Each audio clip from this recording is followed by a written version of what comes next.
Hello, friends. Night has already fallen, and the day was long and tiring. And now, it is time to rest. As always, I will tell you a kind legend that once took place in our beloved Middle-earth. So, settle in comfortably, gently close your eyes, and let our journey begin. Far to the north of the Shire, where the hills rise like frozen waves beneath a pale and endless sky, there lies a land of silence and snow. Few now speak of it, for it was once the realm of Angmar, the kingdom of the Witch King, who fell long ago in battle and whose shadow, it was said, had perished with him. But in Middle-earth, old evil seldom dies completely. Some roots of darkness twist deep into the world, waiting for the warmth of chance to wake them again. It was in that wild, cold country that Gandalf the Grey, though now robed in white, came riding after the War of the Ring. His task in the south was finished, Sauron was gone, and the peace of the king had begun to spread. Yet Gandalf's heart was uneasy. Long years had he walked the world, and he knew that the remnants of evil had a way of clinging to lonely places. Where shadows once ruled, he murmured to himself. Ashes still smoulder beneath the snow. He rode northward upon his white horse, Shadowfax, whose hooves rang clear on frozen stone. The land was empty and bare, save for the whisper of wind over old ruins.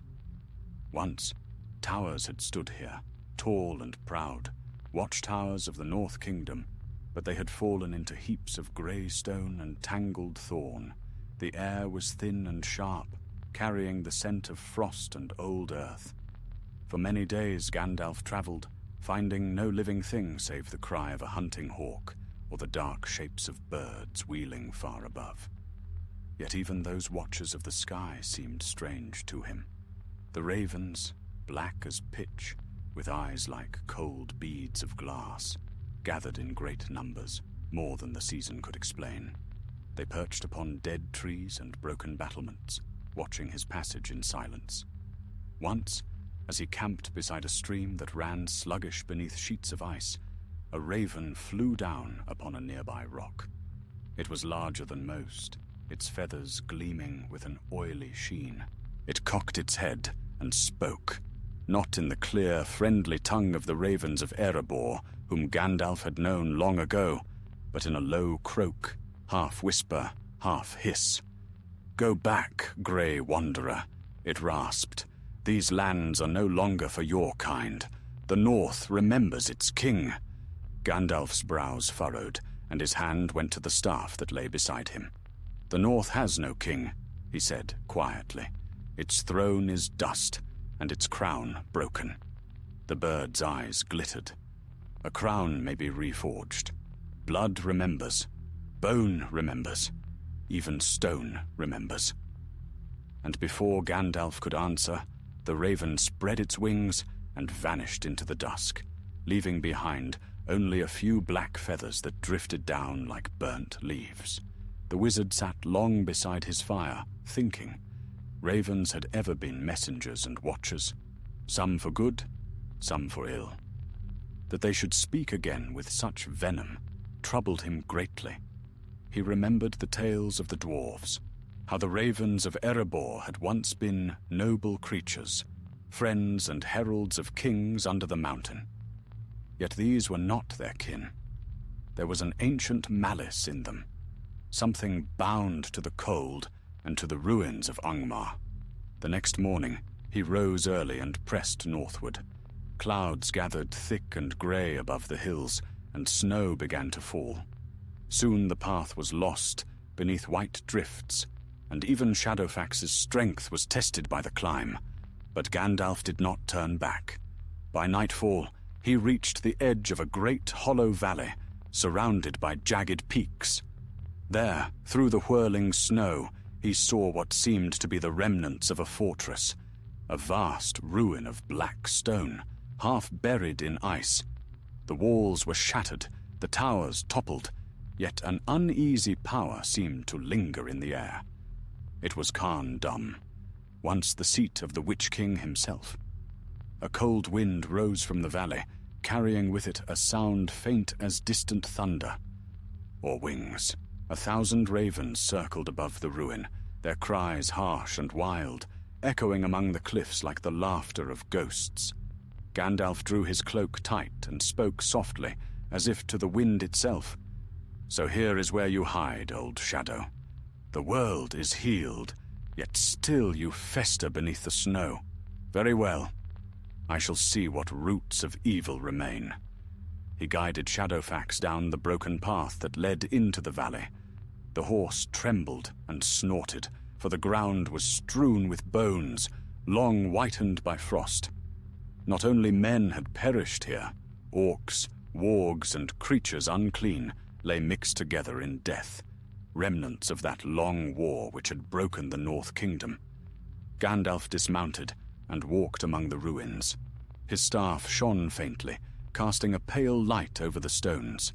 Strange marks were carved upon the walls, runes of Angmar, old and twisted, etched with power that still throbbed faintly like embers beneath ash. In the heart of the courtyard stood an altar of black granite, cracked by frost. Upon it lay a stone figure, a great raven with wings outspread, its eyes hollow, its beak open as if in mid-cry. The sight of it chilled him to the bone. A whisper stirred the air, not from any living throat, but from within the stone itself. "Welcome, Mithrandir," it murmured. "You have come far to find me." Gandalf's hand tightened on his staff. "Who speaks?" "I am the voice of the forgotten, the memory of Carrion, the breath that rises from the bones of kings." The eyes of the stone raven flickered with a dull red light. "Once I was bound here by the will of my master, to guard his halls and bear his tidings. But the Witch King is gone, and I am free. Now I seek my own dominion." A gust of wind swept through the ruins, and from the towers above came the thunder of wings. The sky darkened as ravens poured down in a black storm, circling above Gandalf like a living cloud. He lifted his staff, and its white flame burst forth, scattering light through the snow and darkness. The ravens shrieked and wheeled away, but their cries were not of fear. They were of warning, for the spirit in the stone was not yet finished speaking. "Beware, wanderer," it hissed, "for the King of Ravens rises again." Snow fell heavier as the light faded from the valley of Dum. The last gleam of day sank behind the iron peaks, and all the land was drowned in shadow. Gandalf stood alone before the black altar, his staff glowing softly, its white flame casting long, wavering shapes upon the walls. The figure of the raven, carved in stone, seemed almost to breathe beneath the trembling light. Its feathers gleamed as if wet with rain, and its open beak whispered faint sounds, broken words in a language older than men.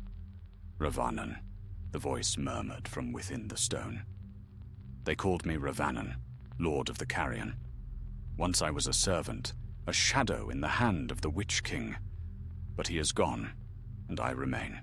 The North has need of a new master." Gandalf's eyes shone like cold stars as he answered, "There shall be no master in this land. The darkness has had its day." At that, the air grew thick and bitter. A wind arose, smelling of iron and decay, swirling around the altar. From every crevice of the ruin, black wings erupted. Hundreds, then thousands of ravens, their cries echoing like the clash of steel. They circled the wizard in a spiral of shrieking night, blotting out the dim moonlight. But Gandalf stood firm, his white robes whipping in the gale.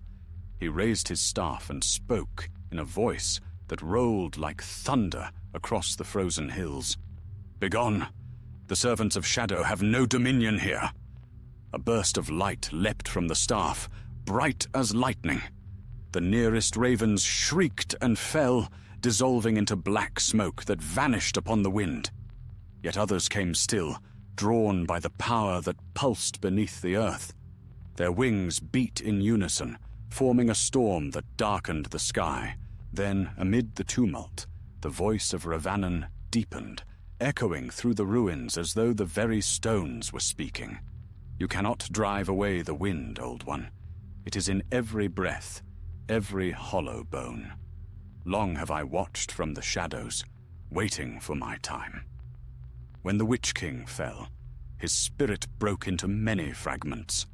I am one of them, the wing that remembers flight. Gandalf's heart stirred with grim understanding. Such remnants of evil had plagued Middle-earth before, spirits unbound, half-living, seeking new flesh to house their malice. If this one was truly born from the ruin of Angmar's master, then it could not be suffered to linger. He stepped closer to the altar, the snow swirling about his feet. "You are a shadow without substance," he said, "a remnant of a curse that the world has outlasted." The raven's eyes burned brighter. The world forgets too quickly, but bones remember. The dead of Angmar lie beneath this valley, countless and unburied. Their hatred feeds me, their silence serves me. And now I shall rule the skies as once my master ruled the earth. At that, the stone cracked. A dark vapor began to rise from the fissures, twisting into shapes that flickered between man and bird, wing and shadow. The black mist coiled upward, forming a vast shape with the head of a raven and the body of smoke, its wings stretching from one tower to the next. "Behold me!" it cried. "Ravanan, King of Ravens!" Lightning flashed, striking the ruined walls. The wind roared, and the ravens screamed in exultation, swirling around their master. Gandalf thrust his staff forward, calling upon the light of the west. The white fire flared again, driving through the gloom, but the spirit's laughter rose above it. "You bring light into my hall, yet you cannot banish what is bound to the bones of the world." The ground beneath Gandalf's feet trembled. A great crack split the courtyard, and from it rose cold air and the stench of death. Beneath the ruin lay catacombs, deep and old, where the dead of Angmar had been buried in heaps. Now the stone lids of their tombs groaned and fell aside. Pale shapes stirred in the darkness below, skeletons wrapped in tattered mail, their empty sockets glimmering with faint light. Gandalf's staff blazed brighter, and he cried aloud words of ancient power. "By the flame imperishable, by the light of Eru that dwells within the hearts of all that live, depart, foul spirit!" The light surged outward in a brilliant wave, and for a moment the ravens scattered, the mist recoiled, and silence fell. But when the brightness faded, Ravanan's laughter returned, low and cold. "Even you, Grey Pilgrim, cannot unmake what was wrought in hate and death. The curse of Angmar endures. If you would see its end, then descend into the bones of the earth and break it at its root." The spirit's shadow withdrew toward the crack in the ground, drawing the ravens with it. They poured into the chasm like a living stream of black feathers, vanishing into the dark. When the last had gone, the night grew still. Only the whisper of wind remained. Gandalf stood long in silence, leaning upon his staff. His face was grave and troubled. He had faced fire demons, wraiths, and the very will of Sauron himself. But this thing was strange and perilous in another way. A remnant of a power thought destroyed, feeding not on conquest, but on the memory of ruin. He turned his gaze toward the yawning crack. From its depths came a faint red glow, like the smoldering heart of a buried fire. The catacombs of Carndum awaited below, cold, dark, and full of death. Shadowfax, trembling, pawed the frozen ground and whinnied softly. Gandalf placed a reassuring hand on the horse's neck. "Rest easy, my friend," he said quietly. You shall not follow me where I go. Wait here until my return, or until the morning light finds us both gone." He took a deep breath, lifted his staff once more, and stepped into the darkness. The chasm swallowed him whole, and the light of his staff was the last thing to vanish. Beneath the ruins, narrow passages twisted like the veins of some buried beast. The air was thick with dust and the scent of ancient bones. From every side came faint rustlings, as though unseen things stirred in the shadows. The further Gandalf went, the more the walls seemed to close around him, their stones damp and cold to the touch. He passed rows of stone sarcophagi, each carved with strange runes. Some were open, their contents long since turned to dust. Others remained sealed, yet from within came faint, rhythmic tapping, as if the dead within were impatient to rise. In the deepest chamber, he found a great hall supported by pillars of black stone.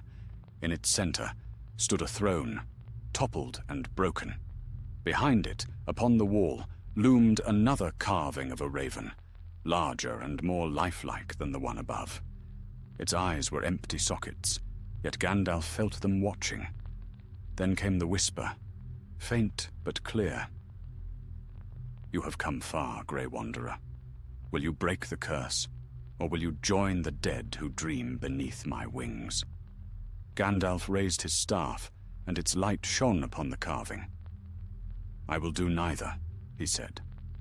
"But I will end your dominion before the snows of the north remember your name again." The carving trembled, dust falling from its wings.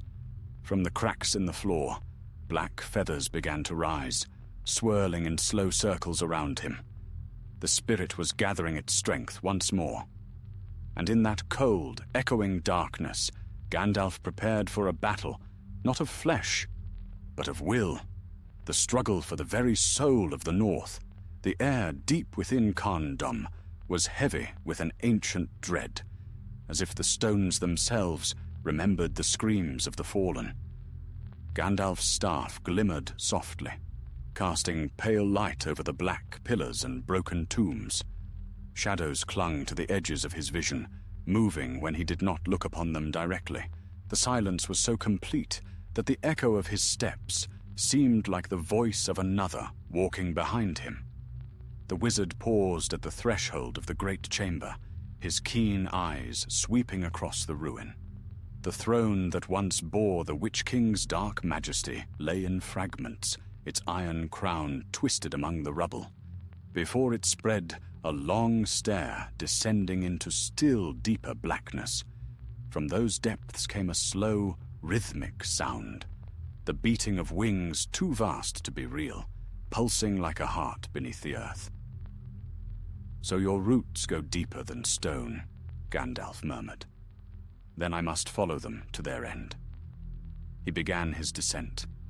The stair was cracked and slick with frost. Each step took him further from the dim memory of daylight, until all that remained was the glow of his staff, a lone star adrift in night. The walls here were not carved by hands of men, but shaped by sorcery, smooth and veined with a dull red light that seemed to breathe faintly in and out. The passage widened, and at its end yawned a vast cavern, roofed with jagged stalactites like the teeth of some great beast. In the midst of the cavern stood a pool of black water, perfectly still. Above it hung a massive figure, half shadow, half substance, the shape of a raven so vast that its wings brushed the cavern walls. Its eyes were fire red, and its feathers shimmered with darkness, so deep it seemed to drink the light. "So you have come, bearer of the secret flame," the spirit spoke, its voice like wind through 1,000 bones.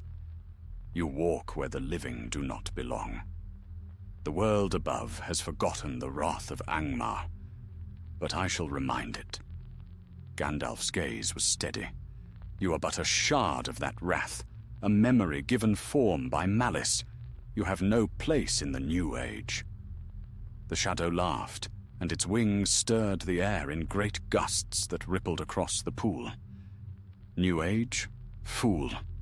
The age of men will wither as all things do. But I am older than kingdoms. I am the hunger of the field after battle, the silence after the scream. I am what endures when heroes turn to dust. Gandalf did not answer at once. He could feel the weight of the spirit pressing upon his mind, like a tide of despair seeking to drag him under. But he was no stranger to such darkness.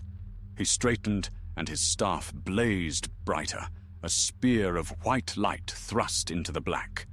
"Then let us see," he said. "What endures?" At his words the cavern shook.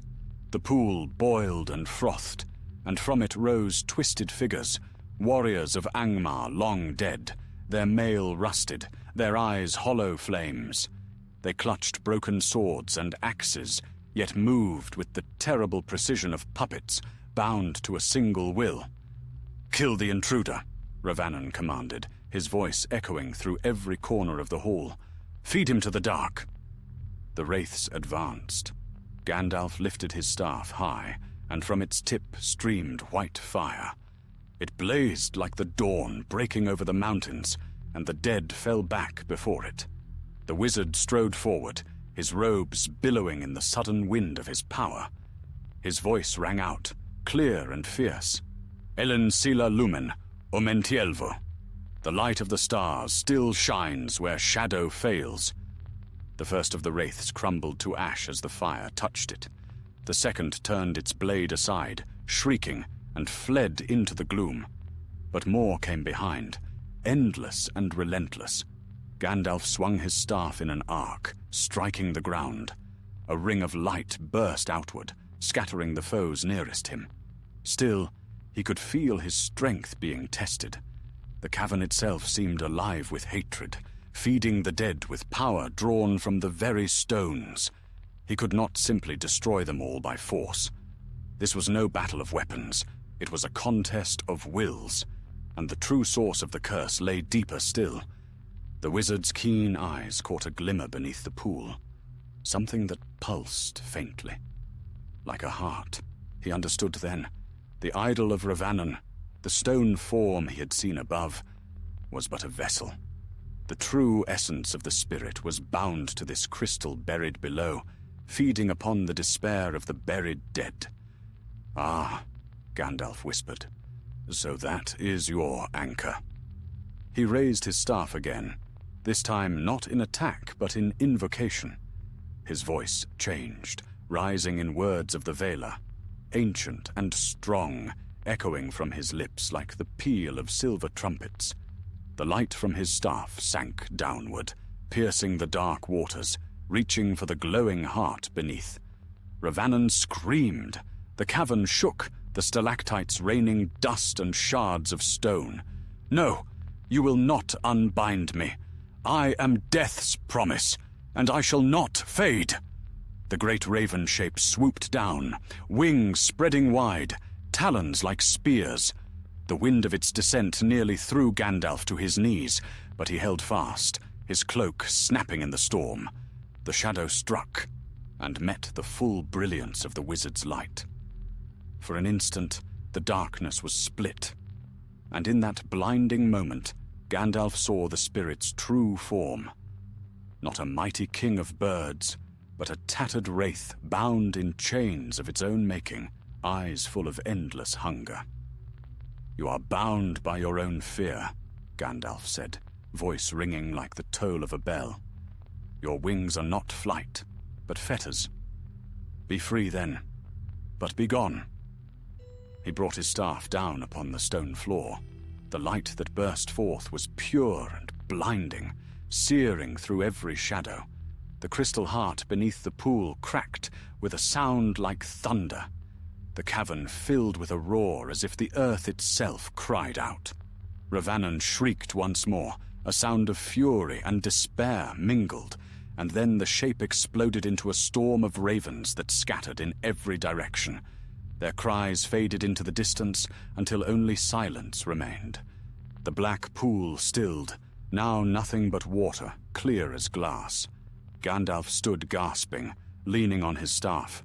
The light dimmed slowly, leaving faint glimmers dancing on the cavern walls. The wraiths were gone, their remnants dissolved into dust. The weight in the air had lifted, though faint traces of sorrow still clung like fog. For a long time, he did not move. Then, when the echoes had died, he turned back toward the stair. The battle had been won, but he knew too well that such victories were seldom final. The darkness had many forms, and this one might yet return in some distant age. As he began his climb back toward the surface, a faint sound reached his ears, the flutter of wings. Gandalf looked up and saw a single raven, small and black, perched upon a ledge above him. It tilted its head, its eyes bright but no longer cruel. The bird croaked softly, almost like a bow. Then it spread its wings and flew upward, disappearing through a crack in the ceiling toward the pale light of dawn. Gandalf smiled faintly. "So be it," he murmured. "May you fly free of shadows." When he emerged from the depths, the storm had passed. The sky was pale gold above the mountains, and the ruins of Khan Dom lay still and silent under the morning sun. Shadowfax waited faithfully among the stones, and when Gandalf laid a hand upon his mane, the horse nickered softly, as if to ask what ghosts he had left behind. "Only echoes," Gandalf said, mounting. "But even echoes may remember the song of freedom." As they rode from the valley, a flock of ravens took wing from the towers, their cries no longer harsh, but bright and wild. They wheeled high above, black shapes against the sun, and then turned northward, vanishing into the endless sky. And though the ruins of Angmar would forever bear the scars of their dark past, a new stillness had come upon the land, a peace that was neither perfect nor eternal, but enough for the weary heart of the world. The sun lingered low over the horizon as Gandalf rode eastward from the ruins of Khan Dûm. The storm that had swept the valley had passed, leaving the land cold and clear beneath a vault of pale blue sky.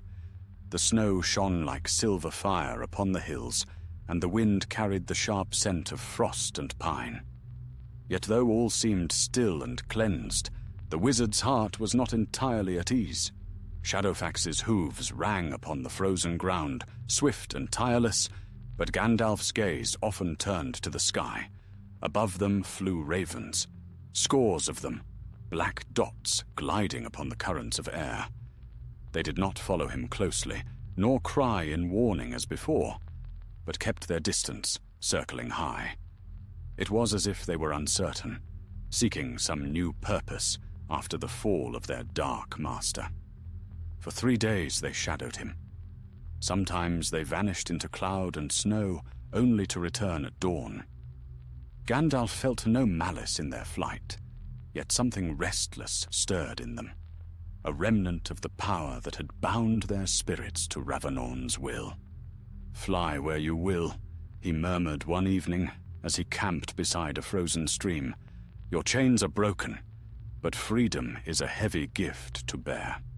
That night, the wind changed. It blew from the east, sharp and mournful, carrying a sound faint as distant thunder. When Gandalf lifted his head, he saw that the sky had darkened again.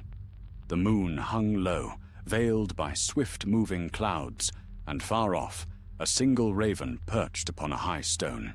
Its eyes glowed faintly red. The wizard's hand went to his staff.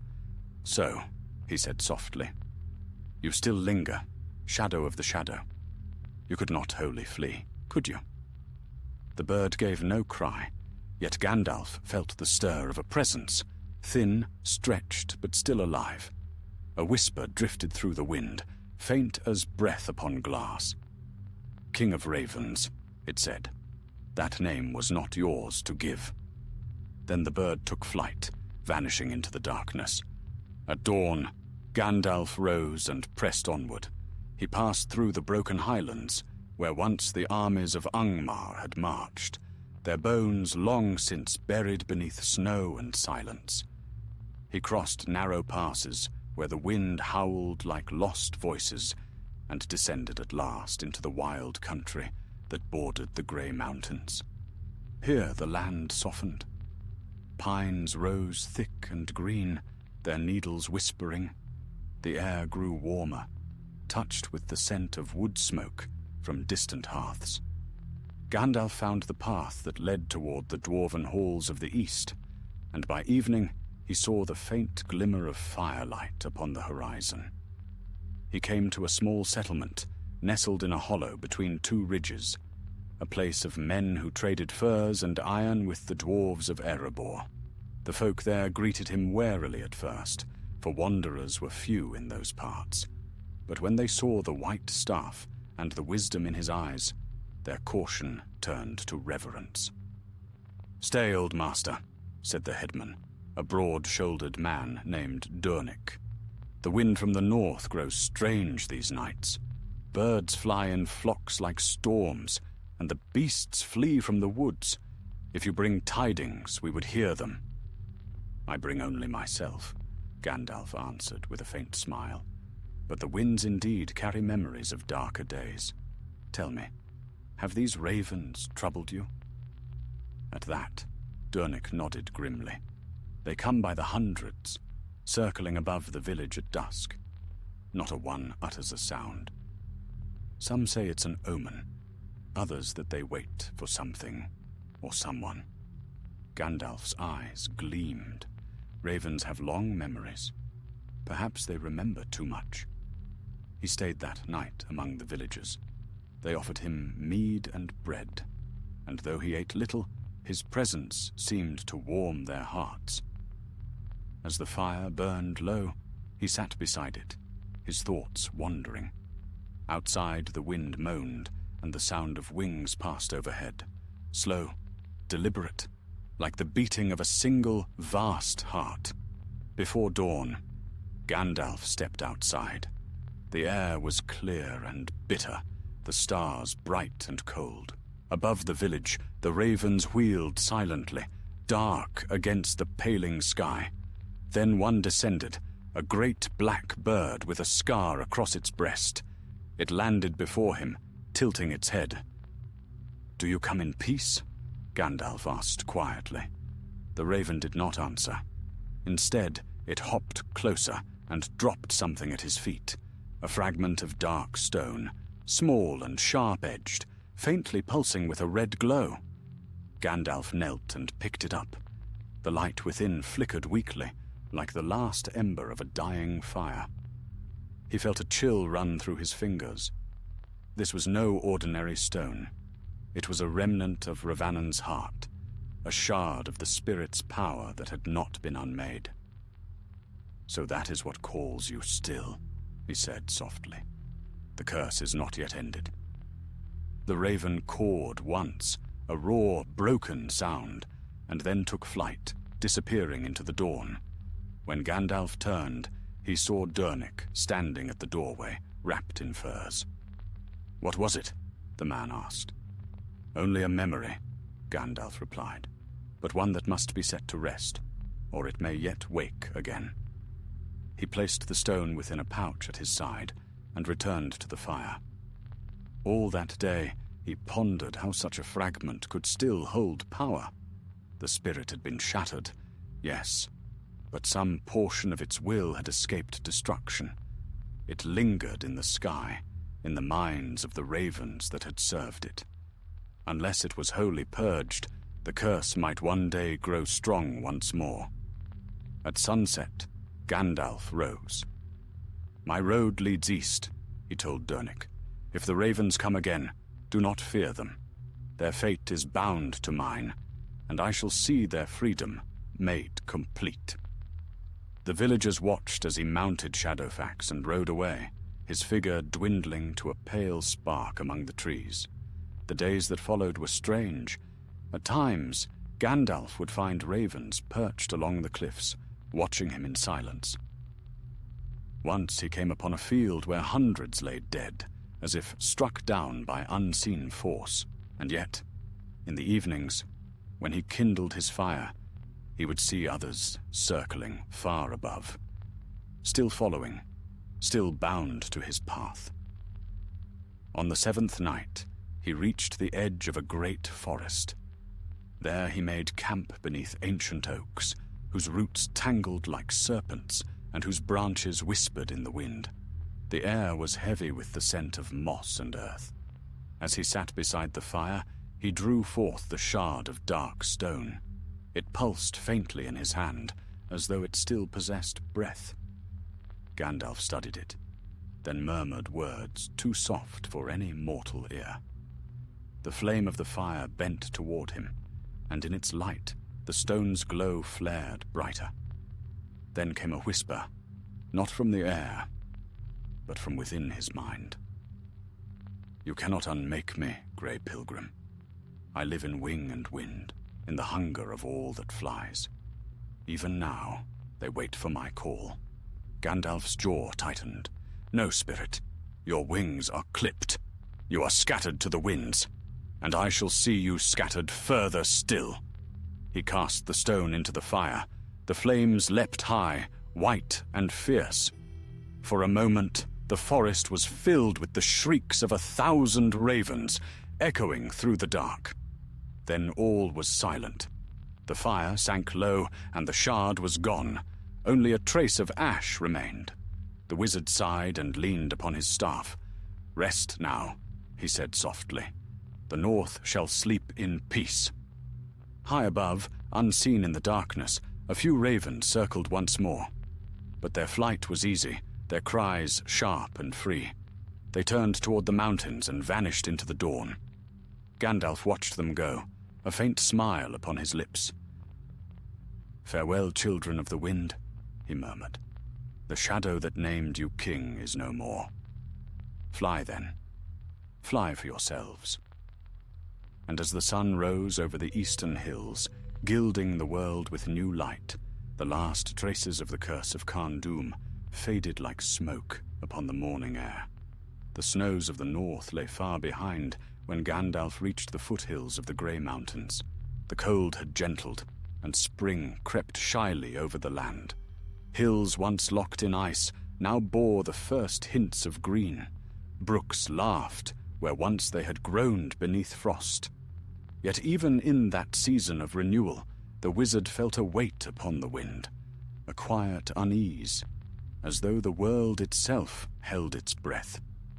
The path eastward wound between high ridges and valleys lined with firs. Shadowfax moved swift and sure, his silver mane streaming like a banner in the wind. Gandalf rode in silence, his thoughts deep. Though the curse of Ravanan seemed broken, a whisper lingered in his memory, the faintest echo of the spirit's voice, like the rustling of feathers in the dark. On the 3rd day's ride, he beheld the peaks of Erebor far in the distance, rising from the plain like a crown of stone. The sight stirred warmth in his heart, for he remembered well the days of old, the laughter of Bilbo, the bravery of Thorin's company, and the fires of Smaug's fall. Yet even as he smiled, he saw movement in the sky above the mountain, a cloud of black specks wheeling high. "Ravens," he murmured. "By all the stars they still linger." But these were not the same as those of Angmar. As the sun struck their wings, Gandalf saw that their flight was ordered and calm. They were the ravens of Erebor, kinsfolk of Roak, who had long been friends of the dwarves. Their cries were strong and clear, not the whispers of corruption. The wizard's heart lightened somewhat. When he came at last to the great gate of the lonely mountain, the guards bowed low and sent word to the king. Erebor shone once more with life. Forges roared in the depths, hammers rang, and the scent of heated metal filled the air. The long dark years were gone, and prosperity had returned under the rule of King Thorin III Stonehelm, son of Dane Ironfoot. The king met Gandalf in the great hall, where pillars of stone carved with runes rose high into shadow. Thorin was broad of shoulder and grave of face, his beard bound with silver clasps. He welcomed the wizard with a warrior's clasp of arms. "Mithrandir," said Thorin, his deep voice echoing in the chamber. "It has been many years since you graced these halls. What brings you from the west when all the lands speak of peace?" "Peace is never without cracks, my friend," Gandalf replied. "I have come from the ruins of Angmar, where shadows still stir among the snow. A darkness once took form there, a spirit bound to carrion and storm. Though it is broken, fragments of its power still trouble the northern winds." The Dwarf King frowned. "We have seen strange signs. The ravens came in greater numbers than before, restless and uneasy. Roke himself brought word that some remember a name. Ravanon, they call it. We thought it only old tales." "Old tales have long teeth," said Gandalf grimly. "The spirit's body is gone, but its will lingers like smoke. I fear it may seek to find new voice among the creatures that once served it." Thorin nodded slowly, his eyes thoughtful. "The ravens are loyal to us still, yet even they seem troubled. Some fly far into the north and return silent, as if their memory were clouded." "Then their bondage has not wholly faded," Gandalf said. "The curse runs deep. It was born of the Witch King's malice, and such things do not pass swiftly." The two spoke long that night beside the forges. Gandalf recounted his battle beneath Carn Dûm, the shattering of the Crystal Heart, the flight of the ravens, and the shard of power that had followed him even into the east. Thorin listened in solemn silence, and when the tale was ended, he struck the haft of his axe against the floor. "If the shadow lingers, we will drive it out," he said. "Erebor stands ready." Gandalf smiled faintly. "I do not doubt it. Yet this foe is not of flesh or fire. It moves through memory and thought. It cannot be slain with steel. It must be healed." At that, Thorin bowed his head. "Then tell us how, and we will aid you." Before Gandalf could answer, a loud cry echoed from the halls above. Both turned as the sound of beating wings filled the air. A great raven swooped into the chamber through an open archway, its feathers glimmering darkly in the forge light. It was Roak, son of Kark, chief of the ravens of Erebor. He alighted upon a pillar and spoke, his voice deep and rasping. "Hail, Gandalf the White, friend of our kind. The wind carries your name, and the mountains remember your deeds. Yet I bring tidings that will chill even your wisdom." "Speak, old friend," said Gandalf. "What shadow follows your flight?" The raven's eyes glinted like black stones. "In the far north, where the snows never melt, a new cry has risen. Not of beast nor bird, but of spirit. The dead stir beneath the ice, and the ravens that went there haven't returned. A whisper calls them home, to a place that bears no name upon the maps of men." Gandalf's hand tightened upon his staff.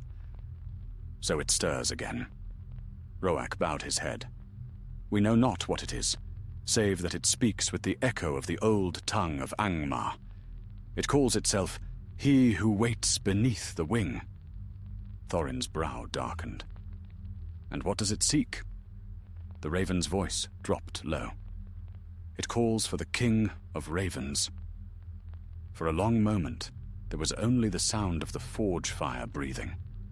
Gandalf's eyes narrowed, and he seemed to grow taller, his presence filling the hall. "Then it calls for me," he said softly. Thorin turned sharply. "You? But how?" "When I shattered Ravanon's spirit," said Gandalf, "I bound part of its power to myself, lest it find another vessel. It seems the world remembers that bond. The shadow seeks to draw it forth once more." Roak spread his wings. "If this be true, then you stand between us and the dark. What must we do?" Gandalf looked upon them both, the king and the bird, and a light, clear and keen, shone in his eyes. "You must fly," he said. "Gather your kind, and watch the north. I will follow this whisper to its source. If it be merely an echo, I shall silence it.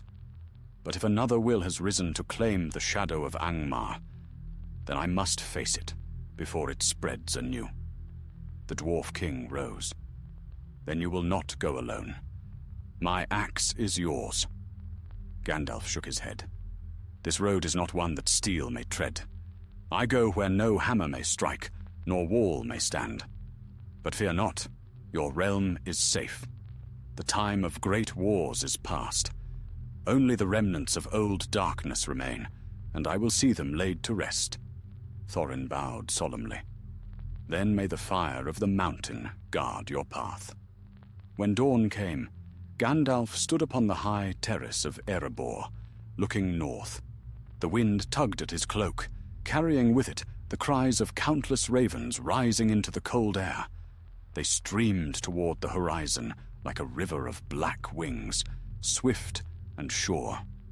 Among them flew Roke, his voice ringing above the rest, a call not of fear, but of purpose. Gandalf watched until they vanished into the distance. Then he mounted Shadowfax and turned his face once more toward the wild. The light of morning caught the edge of his staff, and for a moment it shone like a star fallen to earth. "Once more into shadow," he murmured. "But this time the darkness shall find no master there." And with that, he rode from the mountain, swift as thought, the white fire of his will burning bright against the long road ahead. The morning after Gandalf's departure from Erebor dawned pale and sharp. A keen wind swept from the north, carrying with it the smell of snow and faraway storms. The wizard rode swiftly upon Shadowfax, his cloak streaming behind him like a banner of mist. Before him stretched the wild lands beyond Dale, rolling hills, wind-bitten plains, and the shadowed outline of the grey mountains that marked the edge of the world. He rode without rest, save for the brief halts to water his steed or draw a draught of pipeweed as he watched the stars. Though the sun shone by day, it brought no warmth. At night, a frost crept over the land, and the stars glimmered like shards of glass upon a black mirror. Yet Gandalf's purpose drove him onward. The whisper of the raven's tidings had set a fire in his heart, an unease that would not quiet until he had found its source. By the third evening, he reached the narrow vale of the Redhorn stream, where the waters cut deep through the hills before vanishing beneath the roots of the mountains. There he made camp beneath an ancient pine, its branches bent and heavy with age. Shadowfax stood nearby, head bowed, his breath steaming faintly in the cold air. Gandalf sat by his small fire, the light flickering upon his lined face. From the north, a murmur drifted, low and distant, like thunder swallowed by snow. He felt it in his bones more than he heard it, the call that had haunted him since Angmar's fall, faint but unrelenting. Somewhere beyond those mountains, something stirred that had not yet found rest. "Ravanon," he murmured to the flames, "you are gone, yet your echo lingers. What are you now, memory or will?" The wind rose, carrying a fluttering sound. When Gandalf looked up, he saw ravens circling against the moon. There were hundreds of them, silent as smoke. For a moment, they hung above the valley, and then, as one, they turned and flew northward, swallowed by the dark. Gandalf rose. "So," he said softly, "the hunt begins." He left the fire to die and mounted Shadowfax once more. Through the long night he rode, up winding paths and across frozen moors, until the mountains loomed vast and black before him. The wind grew fierce, tearing at his cloak, and snow began to fall in great swirling veils. Yet he pressed on, his staff a faint glimmer in the storm. By dawn, he reached the foothills of the Grey Mountains. The land there was desolate, a waste of stone and wind where even the hardiest trees grew stunted and twisted. Yet among the cliffs, he saw movement, a single raven perched upon a rock, watching him. Then another, and another, until the ledges were lined with black shapes. Their eyes followed him, unblinking, but none made a sound. The silence was more dreadful than any cry. Gandalf halted and raised his staff. "You are free," he said aloud, his voice echoing against the cliffs. "No chain binds you now. Why do you linger in the shadow of the north?" The nearest raven fluttered its wings, and for an instant its eyes glowed red. Then it spoke, not in the broken whispers of Angmar, but in a voice deep and clear. "We linger because the wind remembers," it said. "A voice calls us from beneath the ice. It says, 'Come home.'" "Home," Gandalf repeated. "There is no home for Shadow, only silence." The raven tilted its head. "It waits, nevertheless, beneath the mountain called Amon-Ziril, the White Fang. There the cold never sleeps. There lies he who waits beneath the wing." The wizard's eyes narrowed. "So that is where the darkness hides." He inclined his head slightly. "Then thank you, black-feathered friend. You have done well." At his words, the ravens rose in a great flurry, filling the sky like a storm of night. They wheeled once above him and then scattered, vanishing into the swirling snow. Gandalf spurred Shadowfax onward.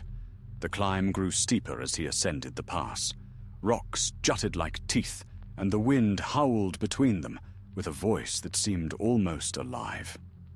At last he came to a narrow ridge overlooking a vast plain of ice, stretching northward as far as sight could reach. There, at its center, rose a solitary peak of white stone, Amon-Ziril, shining cold and cruel beneath the pale sun. It was a mountain unlike any other, its flanks sheer and smooth as glass. Even from afar, Gandalf felt its power, a chill that was not of nature, but of memory, old and cruel.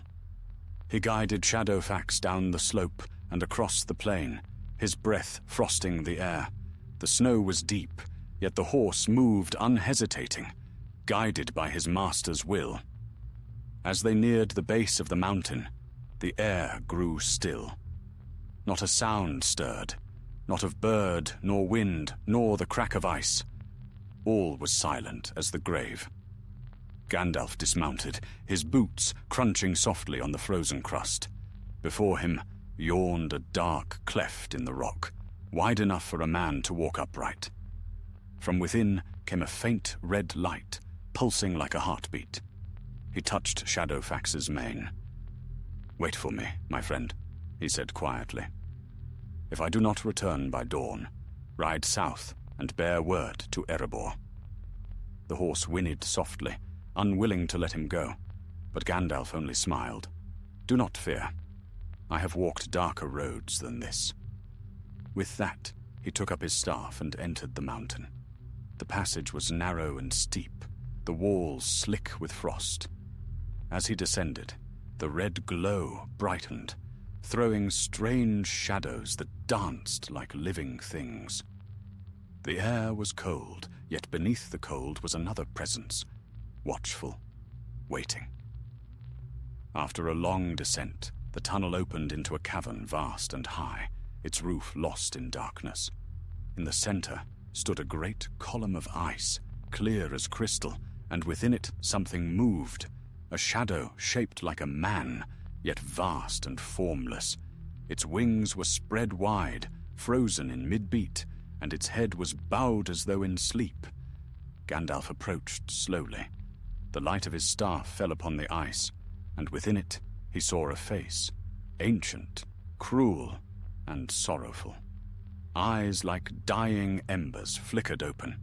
"Mithrandir," said the voice, deep and hollow, "you have come again." "Not again," said Gandalf. "I come to end what was left undone." The The eyes within the ice glimmered. "You cannot end me. I am the wind that outlasts the storm. I am memory itself. Even when you burn my name, my echo remains in the hearts of all who remember fear." Gandalf stood tall, his white robes stirring in the still air. "Then I will silence the echo." He lifted his staff, and a bright flame burst forth. Light filled the cavern, piercing through the ice. The shadow within writhed, its wings beating against its prison. Cracks spread like lightning across the frozen column.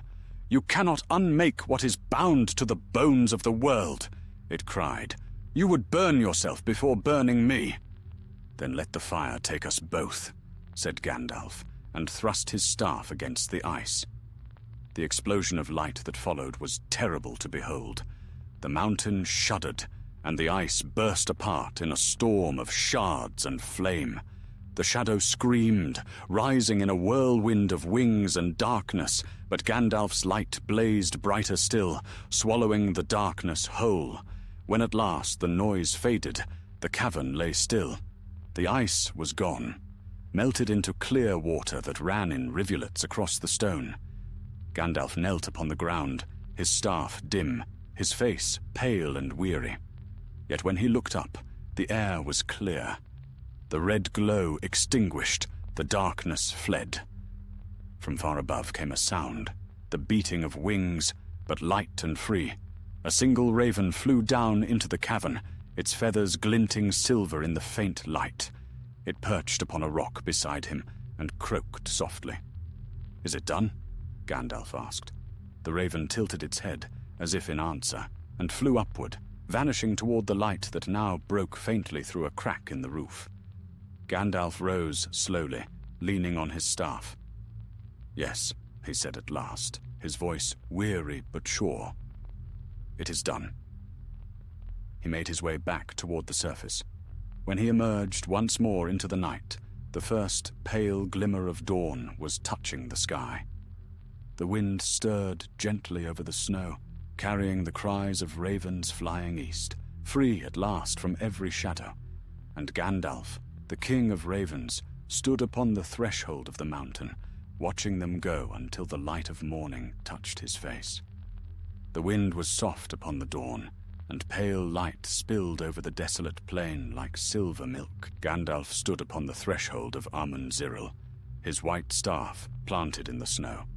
The mountain loomed behind him, gleaming faintly in the morning sun, but its heart had been hollowed of shadow. What once had slept beneath the ice was gone, burned away like mist before a clear sky. Shadowfax came to him, neighing softly. The wizard laid a weary hand upon the horse's neck. His cloak was torn, his face lined with exhaustion, yet in his eyes burned the steady flame of triumph. "It is ended," he said softly, as if to the wind itself. "No whisper remains. The last shadow of Angmar is spent." But even as he spoke, the faintest tremor passed through the ground, like the heartbeat of a sleeping giant. Gandalf turned his gaze northward, and far away, beyond the horizon, he thought he heard a cry, the call of a single raven, distant and strange. It was not a cry of malice, but one of mourning, carried on the wind for all that had been lost to the long ages of darkness. He mounted Shadowfax and rode south once more, through the narrow pass and the high frozen ridges. Behind him, the light of dawn brightened, casting long shadows over the snow. The world seemed to awaken with him. Small streams ran free from their icy prisons, and the first birds of spring rose, singing from the thickets of pine. Yet the ravens remained unseen, as though the air itself waited for some word to release them. By midday, he came again to the vale of the Redhorn stream. The fire he had left behind was now cold and buried under snow, but the tracks of many wings marked the ground. He dismounted and knelt, studying the patterns. The birds had gathered here in great number, waiting for something, or someone. "Perhaps," he murmured. They wait for me still."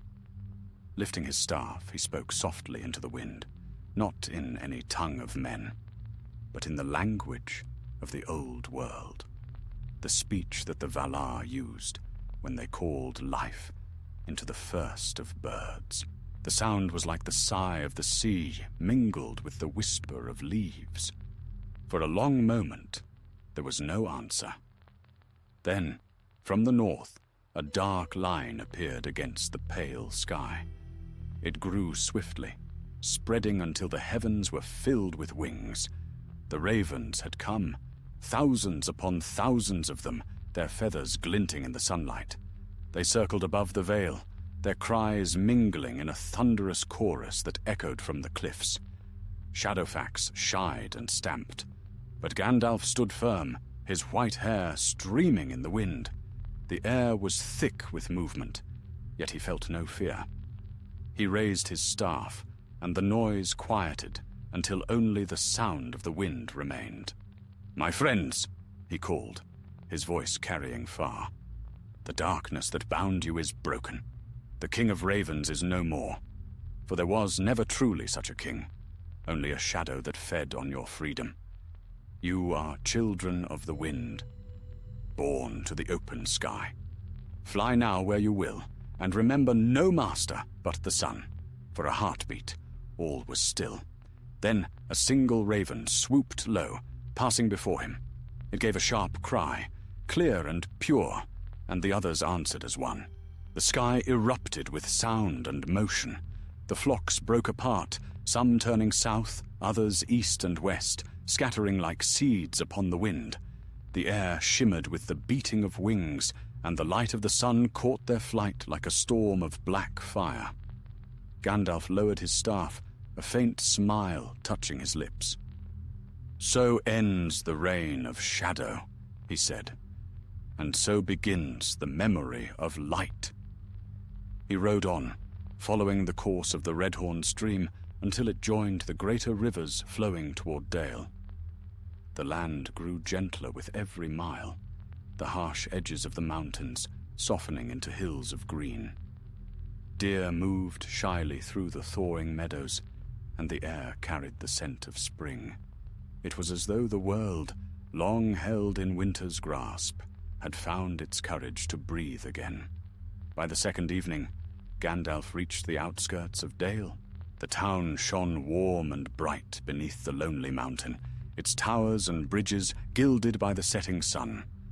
Smoke curled from the chimneys, and the laughter of men and women drifted on the wind. He smiled to see it, for few sights gladdened his heart more than life renewed in the shadow of old ruin. At the gate, the guards hailed him joyfully and led him within. The streets were busy, the markets alive with color and song. Children ran laughing beside his horse, and though they knew not who he was, their hearts seemed lightened by his presence. For wherever Gandalf walked, the shadows lifted, though few could name the reason why. He dismounted before the great hall, where King Bard's grandson ruled in peace. Word of the wizard's return spread swiftly, and the Lord of Dale himself came forth to greet him. They spoke long into the night of distant lands and the quiet perils that lingered still in the far corners of the world. Yet when Gandalf told of the unmaking of Ravanan, the king bowed his head. "You have freed not only the ravens," said he, "but the hearts of all who dwell beneath these mountains. The tales of Angmar haunted us still, though none dared speak them aloud. Now, at last, the north may truly rest." Gandalf looked toward the window, where the night sky was full of stars. "Rest is never forever," he said, gently. "The world turns, and each age brings its own shadows. But the memory of this day will endure, and that is enough." As the king retired, Gandalf walked alone to the high terrace that overlooked the valley. The air was cool, and the moon shone silver upon the snows of Erebor. From afar came the sound of wings, soft and distant, like rain upon leaves. He looked up, and there they were, the ravens gliding in the starlight, free and unafraid, One flew close and perched upon the railing beside him. It was Rook, elder and wise, his feathers now touched with grey. "So the storm is over," the bird said. "We have flown far and seen the north in peace again. The sky is wide once more." "Yes," Gandalf replied. "The curse is broken. But remember, Roek, freedom must be guarded as carefully as life itself. Shadows will always seek to return." The raven inclined his head. "Then we will watch the skies, as we have always done." "Do so," said the wizard, smiling faintly. "For the wind bears memory, and the world will need your eyes." Roek spread his wings. "Farewell, Grey Wanderer. No, White Pilgrim, no longer cloaked in ash. The ravens will remember your name." "Then remember this, old friend," Gandalf said softly. "There is no king of ravens, nor master of the wind. Only those who walk in the light, and those who choose the shadow." With a final cry, Roek took flight, joining his kin as they wheeled Haki above the mountain. Their shapes caught the moonlight and shimmered like black stars before fading into the vastness of the sky. Gandalf watched them go until they were lost to sight. Then he turned from the terrace, his staff in hand, and made his way down into the quiet halls below. The night deepened over Dale, serene and untroubled. The ravens had flown, the curse was ended, and the long echo of Angmar's terror was no more. Only the whisper of wind through the mountain passes remained, a whisper that spoke not of fear, but of peace, hard won and dearly kept. And in that stillness, beneath the stars of a world reborn, Gandalf the White, once the Grey Pilgrim, smiled to himself and said, "Thus the north is healed, and the wings of freedom rise once more." He leaned upon his staff, gazing eastward, where a faint red light touched the horizon, the promise of another dawn. Spring ripened as Gandalf left Dale behind. The snows melted upon the shoulders of the lonely mountain, and the rivers, long bound by ice, ran laughing once more through the plains. The wizard rode at an easy pace, for his work in the north was ended, and there was no haste upon him. Yet even in peace, Gandalf's heart seldom knew idleness. A quiet whisper had reached his mind, no voice, but a feeling, as if the earth itself had called him southward, toward the green shadows of the great forest, once known as Mirkwood. He passed through the vales of Dale, where men now tilled fertile fields and raised bright banners upon their halls. The scars of war were fading, replaced by laughter and the music of hammers upon new stone. Many hailed him as he rode by, for tales of the White Wizard had spread far and wide. To most, he was a legend, half believed, half dreamt, a traveler from older ages who came and went like the wind, leaving only stories behind. Gandalf only smiled and lifted his hand in greeting, for he found greater joy in seeing their peace than in hearing their praise. By the third day, the land grew wilder. The scent of pine returned to the air, and the distant eaves of the great forest rose before him like a dark sea frozen in motion. The elves of Greenwood the Great had reclaimed their realm, and its shadows, once heavy with the poison of Dol Guldur, had lightened. Yet even from afar, Gandalf felt something stirring, a subtle disquiet that made the fine hairs upon his neck prickle. As dusk fell, he came to a small clearing by the forest river. There he dismounted and kindled a fire, for though the air was soft, the night carried the lingering chill of early spring. The flames licked brightly at the dry wood, and the smell of smoke curled upward into the deepening dark. Shadowfax grazed nearby, calm and content. Gandalf sat smoking his pipe, watching the stars glimmer above the treetops. "The world heals slowly," he murmured, "yet the earth remembers all wounds. Even peace bears scars unseen." From within the forest came a rustling sound. He turned his head, and a faint smile touched his lips. "You might as well come out, old friend. Few birds or beasts walk so quietly that I cannot hear them." A voice answered, deep and warm, tinged with amusement, "And few wizards blow such fragrant smoke that it carries half a league through the trees." From the shadow of the pines stepped Radagast the Brown, his robes stained with moss and leaf, his hair tangled as the roots of the forest. A squirrel perched upon his shoulder, and two small birds fluttered about his head, as though reluctant to leave him even for a moment. Gandalf rose and clasped his friend's arm. "Radagast, I had hoped to find you here. The forest itself seems to whisper your name." "And it whispered yours," said Radagast, seating himself beside the fire. "The birds spoke of a great host of ravens flying south, crying of freedom and the breaking of a curse. I knew that could only mean your handiwork." Gandalf chuckled softly. "Then word travels faster than I do, as ever. Yes, the shadow that lingered in the north is gone. But tell me, Brown Wizard, what stirs beneath these trees? I feel the breath of something restless, though Dol Guldur lies empty." Radagast's brow furrowed, and his merry eyes darkened. "Aye, you feel true. The wood heals, yet not all that was rooted in evil has withered. The darkness left seeds, creatures and thoughts that creep unseen. The spiders are fewer, but their webs remain, and there are whispers of new shapes moving in the southern glades. Strange birds, black as pitch, have come, birds I do not know, that neither hunt nor sing. They watch." Gandalf's face grew grave. "Ravens?" Radagast shook his head. "No, they are not of that kind. Their wings are broader, their eyes pale as glass. The elves say they come by night and vanish before dawn. I have followed their flight, and they lead always to the same place, the hill where Dol Guldur once stood." The fire crackled softly.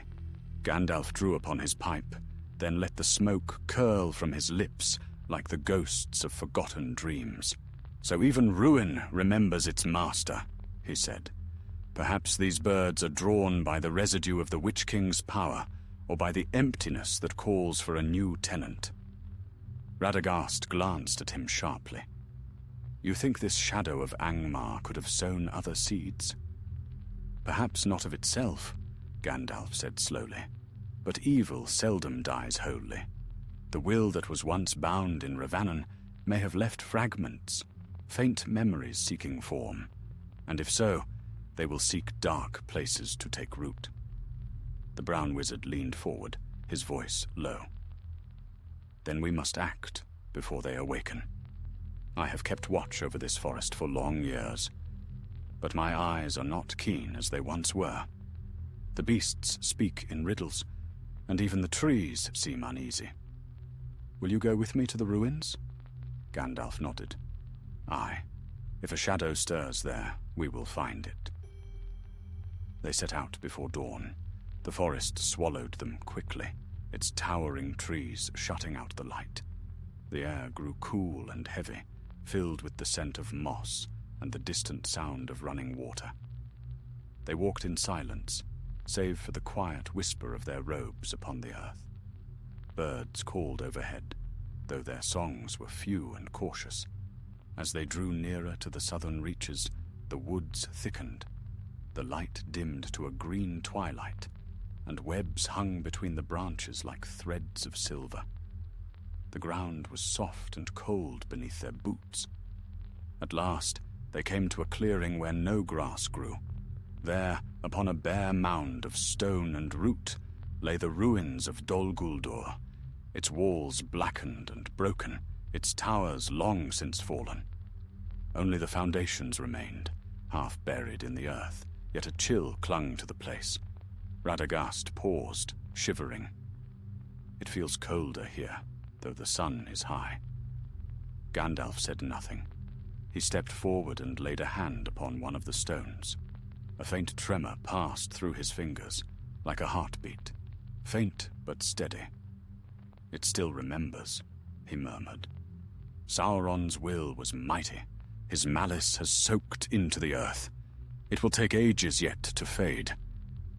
A shadow passed overhead. Both wizards looked up, and there they saw them. Dark shapes wheeling in the sky, larger than any raven, their wings broad and slow. They moved without sound, their eyes pale and glimmering like the moon on ice. Radagast's hand went to his staff. "Those are the birds I spoke of. What are they?" Gandalf's eyes narrowed. "Not born of this world. They are echoes, perhaps, memories given form by the shadow that once ruled here." One of the creatures broke from the flock and descended, gliding silently to the mound. It landed upon the stone and folded its wings. Up close, Gandalf saw that its feathers shimmered faintly with a metallic sheen, neither black nor silver, but something between, a color that seemed to shift as it moved. The creature tilted its head, and from its throat came a sound not unlike speech, a rasping whisper, faint yet filled with sorrow. "King of ravens," it said, "you unmade the dark, but where the shadow falls, light still remembers." Radagast drew back, startled. "It speaks!" Gandalf's gaze did not waver. "What are you, spirit?" The bird's pale eyes fixed upon him. "I am what remains of what you broke. Not darkness, not light. The memory between. When the fire consumed the last echo of Angmar, the wind carried what it could not burn." Gandalf's expression softened with understanding, and with sorrow. "Then you are neither foe nor servant. You are the echo of the echo." The creature inclined its head. "We do not seek dominion, only a place to rest. The shadow is gone, yet the world remembers us, and memory has no home." Radagast looked to Gandalf in silence. The White Wizard lowered his staff. "Then go," he said. "The wind is wide, and the sky holds room for all who seek peace. Leave these ruins and trouble no heart again." The creature's eyes glimmered faintly. "We will go." With a sudden beat of wings, it rose into the air, and the others followed, their flight swift and silent. The wizards watched until they vanished into the sunlight. Radagast let out a long breath. "You have set even the echoes free, old friend. The world will be lighter for it." "Perhaps," said Gandalf, gazing at the empty sky. "Yet even light casts a shadow. And so the world turns, ever bound by both." He smiled faintly and turned toward the forest path. "Come, Radagast. There is still much to tend in the wake of old evil. But today, at least, the north and the greenwood may sleep without fear." Together they walked into the sunlit woods, their voices fading among the trees as the forest whispered around them, alive once more, and at peace. Morning broke soft and golden over Greenwood the Great, and the trees awoke in murmuring song. Shafts of sunlight pierced through the high canopy, touching the moss below with a warm, green glow.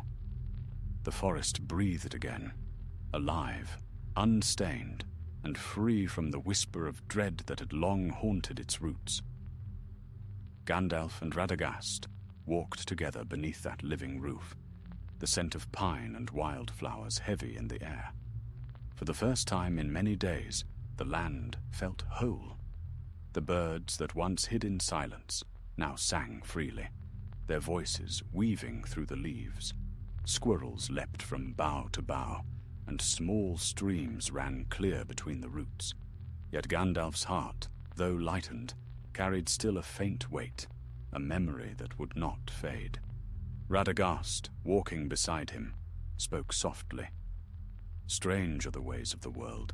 Even when evil passes, its ghost lingers a while, as if the earth must learn to breathe again." Gandalf smiled faintly. "Indeed, the world has long memory, and not all memories can be forgotten." but it is good to see this forest healing at last. Long years it labored under shadow, and now it seems as if every leaf rejoices. They came to a glade where the light fell bright and still, and there they halted to rest. Gandalf leaned upon his staff, watching a family of deer grazing at the far edge of the clearing. The sight drew from him a deep sigh, half contentment, half weariness.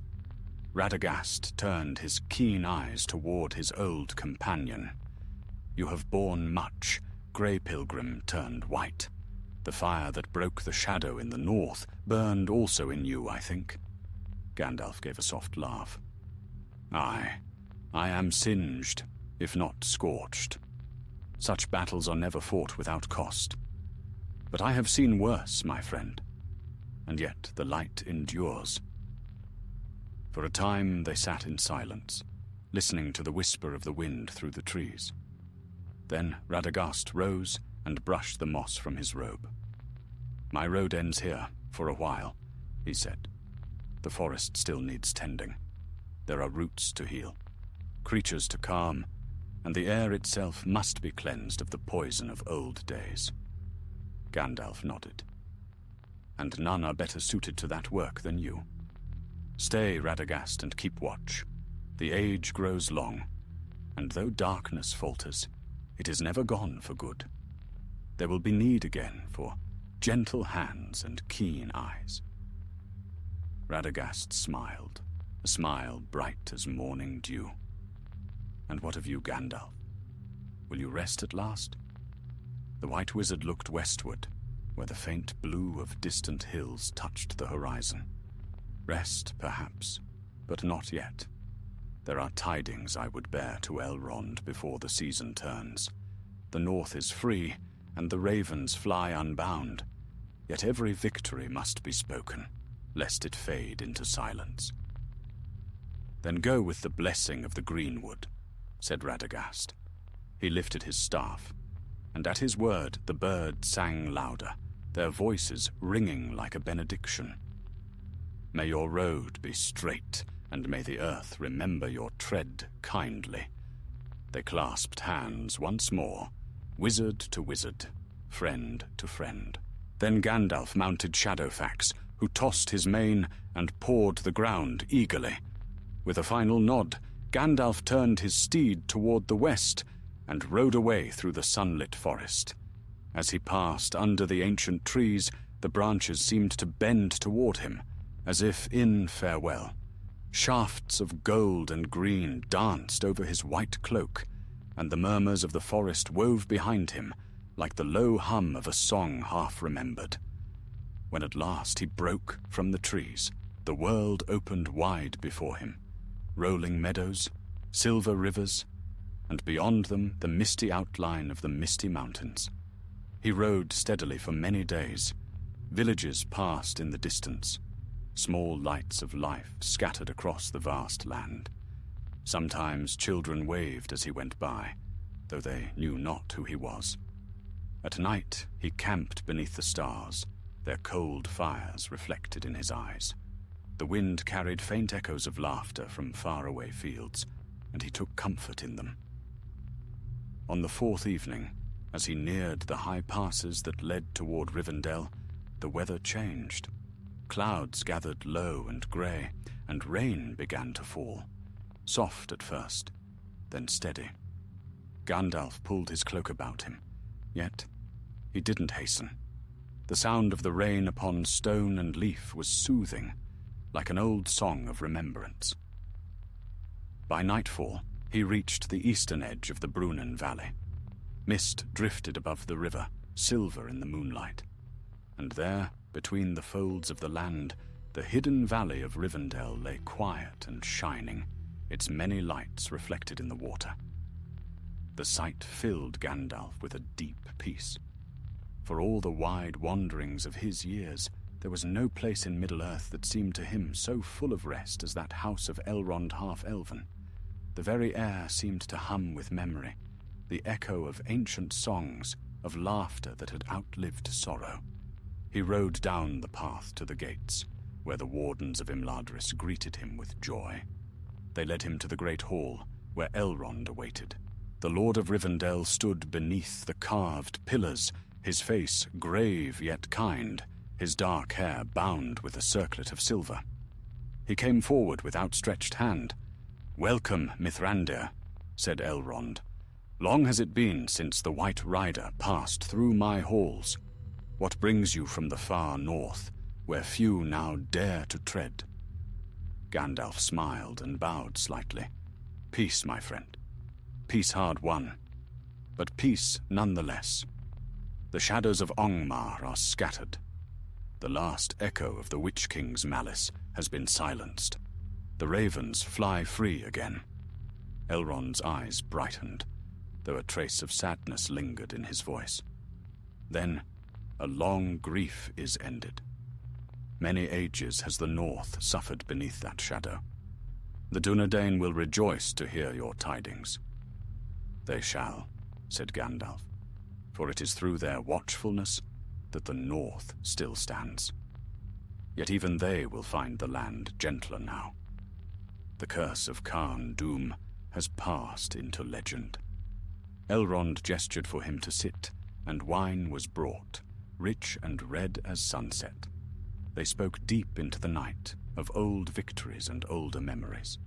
Gandalf told of Ravannan's fall, of the broken spirit that sought to rule the ravens, and of the strange peace that followed.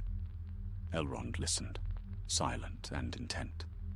When Gandalf finished, the Elf Lord said quietly, "It is strange how even in victory we hear the echo of sorrow. Yet perhaps that is as it must be.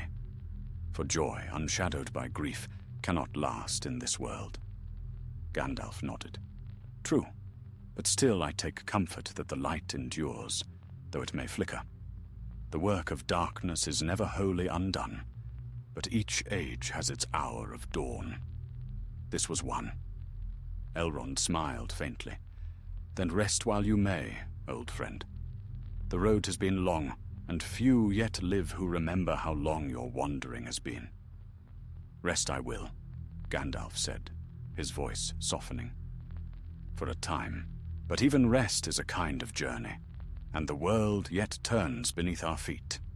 That night he slept in the quiet chambers overlooking the valley. The rain passed, and the stars returned, clear and cold. He dreamed of ravens flying in sunlight, of snow melting upon the stones of Khan Dum, and of the north restored to peace. When dawn came, he rose and looked westward from the balcony. The river ran bright and full below, and the sky burned with the colors of morning. He thought of all the lands he had passed through, of the snow, the fire, the shadows, and the light, and he smiled. "So ends another road," he murmured, "and beyond it, another waits." The wind rose from the valley, stirring his white robes, carrying with it the distant cries of birds. He listened a while, then turned from the light and went down to join his friends. The long tale of the King of Ravens had ended, but Gandalf's journey, like the world itself, went ever on. The days passed gently in Rivendell. Beneath its silver birches and singing streams, time seemed to rest its wings. Gandalf walked often among the gardens, where the air was fragrant with the blossoms of early summer, and the hum of bees filled the stillness. The bruises of his long road had faded. The weariness in his bones had softened into calm. For a while, he allowed himself to believe that peace might truly endure. Each morning, the sun struck fire upon the cliffs above the valley, and the waters of the Bruinen gleamed like molten glass. Elves moved lightly among the terraces, their voices a murmur of laughter and song. Their joy was quiet, serene, the joy of those who knew both the beauty and the fragility of the world. Gandalf loved them for it. He would sit upon a stone bench, smoking his pipe, and watching them weave garlands or read from ancient books, and think, so fair a world deserves its rest. Elrond, too, walked often beside him. Together they spoke of the passing of ages, and of the fate of all things mortal and immortal. "The north sleeps now," said Elrond one evening as they stood by the falls, "and the greenwood thrives again. But I wonder, how long may such calm endure? The peace of Middle-earth has ever been as the stillness before dawn. Beautiful, yet fleeting." Gandalf nodded slowly, his eyes upon the river's glittering current. "It is true. Peace is but a breath between storms. Yet each breath is precious, for though the storm will come, the memory of calm gives us strength to face it." Elrond smiled faintly, spoken like one who has lived through many dawns and dusks. "Too many, perhaps," Gandalf said, though there was warmth in his tone. They turned and walked beneath the trees as twilight deepened. Lanterns were lit upon the bridges, and the valley shone with a golden glow. Music drifted from the halls, soft and wistful, the kind of music that held both joy and sorrow, as all elvish songs did. In those quiet weeks, Gandalf found a rare ease. Yet even here, a whisper stirred. It came not from the east or the north, but from the south, from Gondor, where men had begun to rebuild their great kingdom. Messengers arrived now and again, bearing tidings from the court of King Elessar. Most were words of prosperity and hope, but some carried beneath them the faint unease that peace often hides. One afternoon, as Gandalf sat beside the fountain court, an elf approached bearing a sealed letter bound with the white tree of Gondor. "This was brought by riders from the south," said the elf. "It bears the hand of the king himself."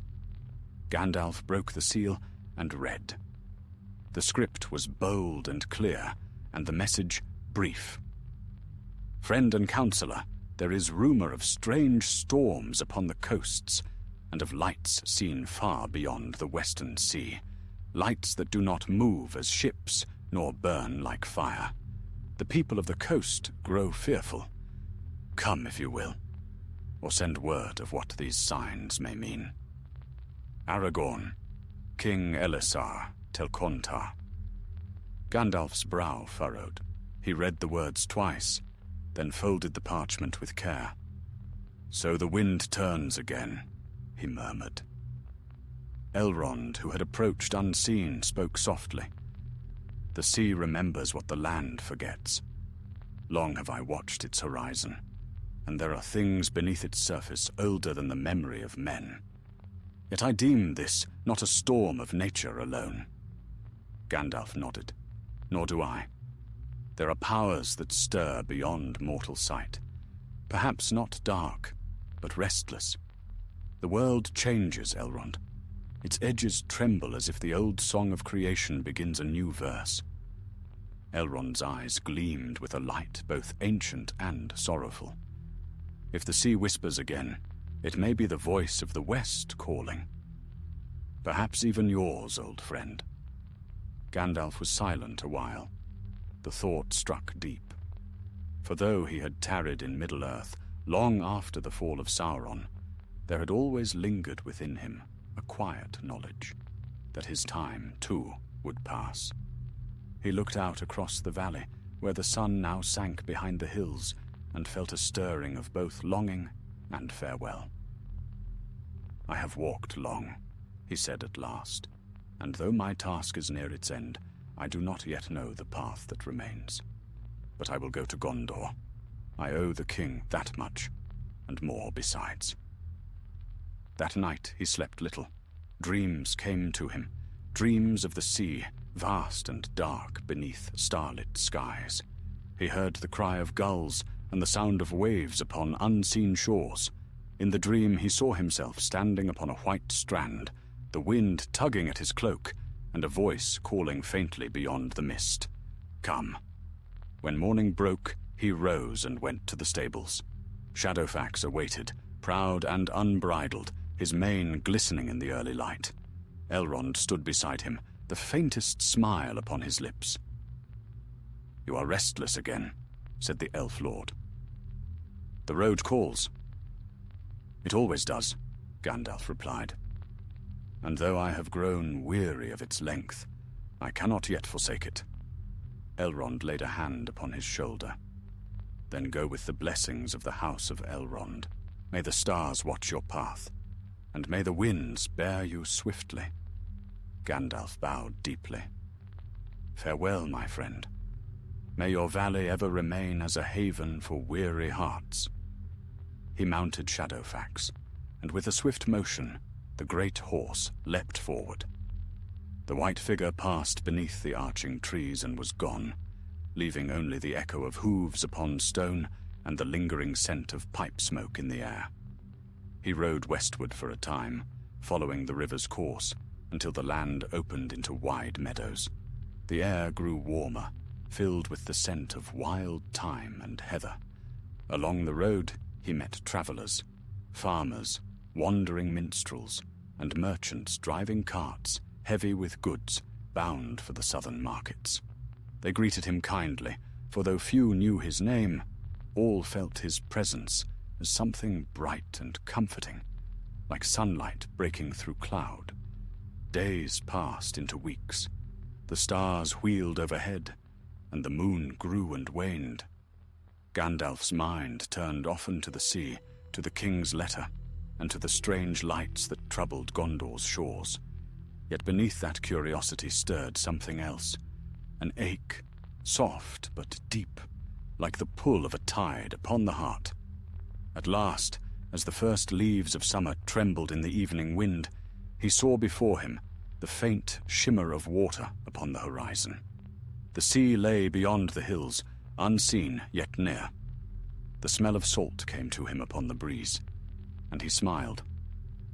"So," he said softly, "the end of one road meets the beginning of another." He urged Shadowfax onward, toward the south, toward the white towers of Minas Tirith, and the call of the western wind that whispered of distant shores. The tale of the north was ended, but new whispers stirred upon the edge of the world, whispers that only a wizard, old and wise, could yet understand. And so Gandalf rode on beneath the wide sky, the light of the setting sun upon his back, and the cry of unseen gulls echoing faintly through the golden air. The road to Gondor wound long and bright beneath the early summer sky.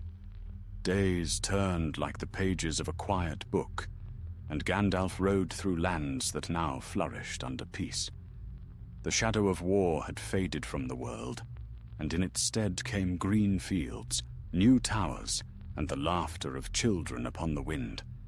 Yet the wizard's heart was not wholly at ease. There was a restlessness abroad, subtle but unshakable, like the faint tremor in the earth before a storm. Southward he rode, through the vales of Anduin, where the great river gleamed beneath the sun. He passed the ruins of Osgiliath, where masons labored to raise proud walls anew, and across the Pelennor fields, now sown with grain and golden flowers. The white city rose before him like a vision. Minas Tirith, the tower of guard, crowned in light. Its walls shone like pearl, its banners of silver and sable fluttering high. When Gandalf approached the great gates, the guards saluted with reverence.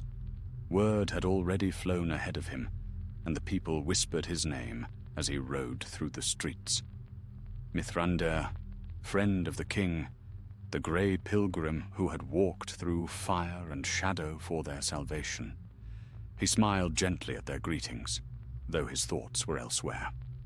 At the high courtyard of the citadel he dismounted, and there, beneath the white branches of the reborn tree, King Elessar awaited him.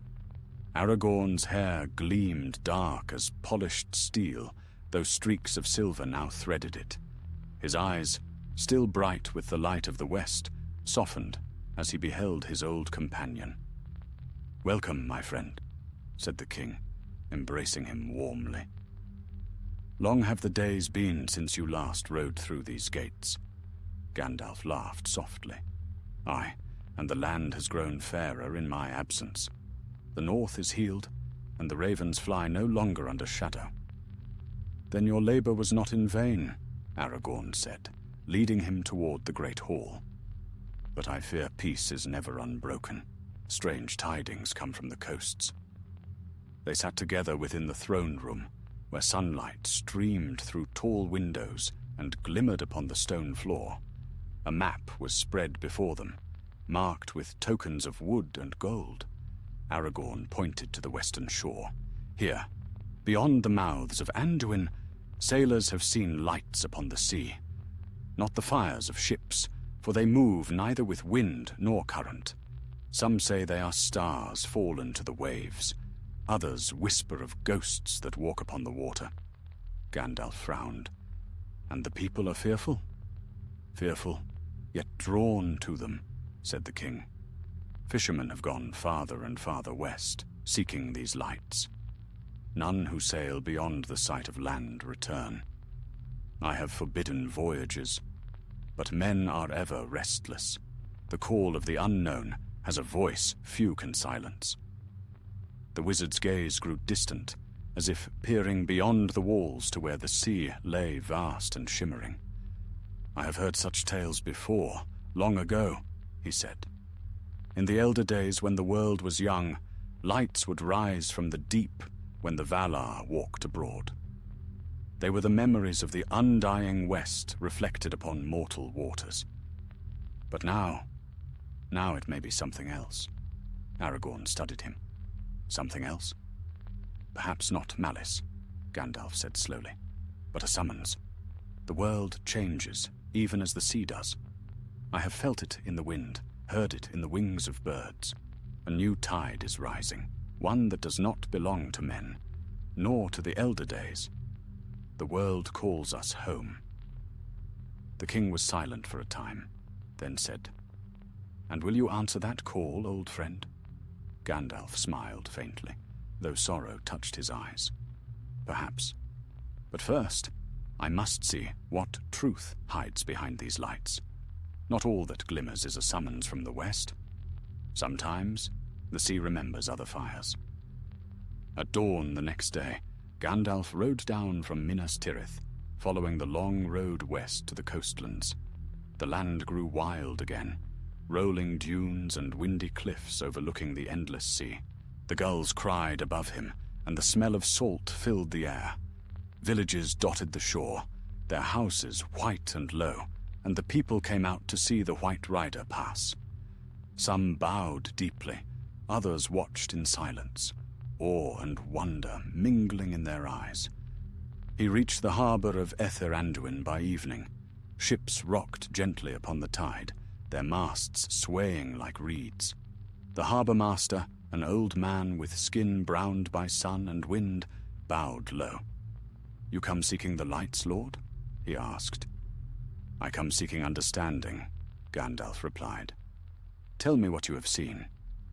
The man crossed himself in the manner of simple folk. "They rise from the far west, beyond the line of sight. At first they were like stars upon the sea, soft and fair, but of late they have drawn nearer.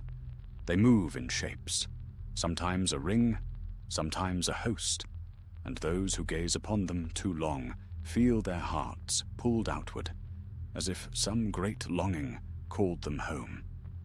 "Home," Gandalf murmured, "a dangerous word for mortal ears." That night he stood upon the cliff above the bay.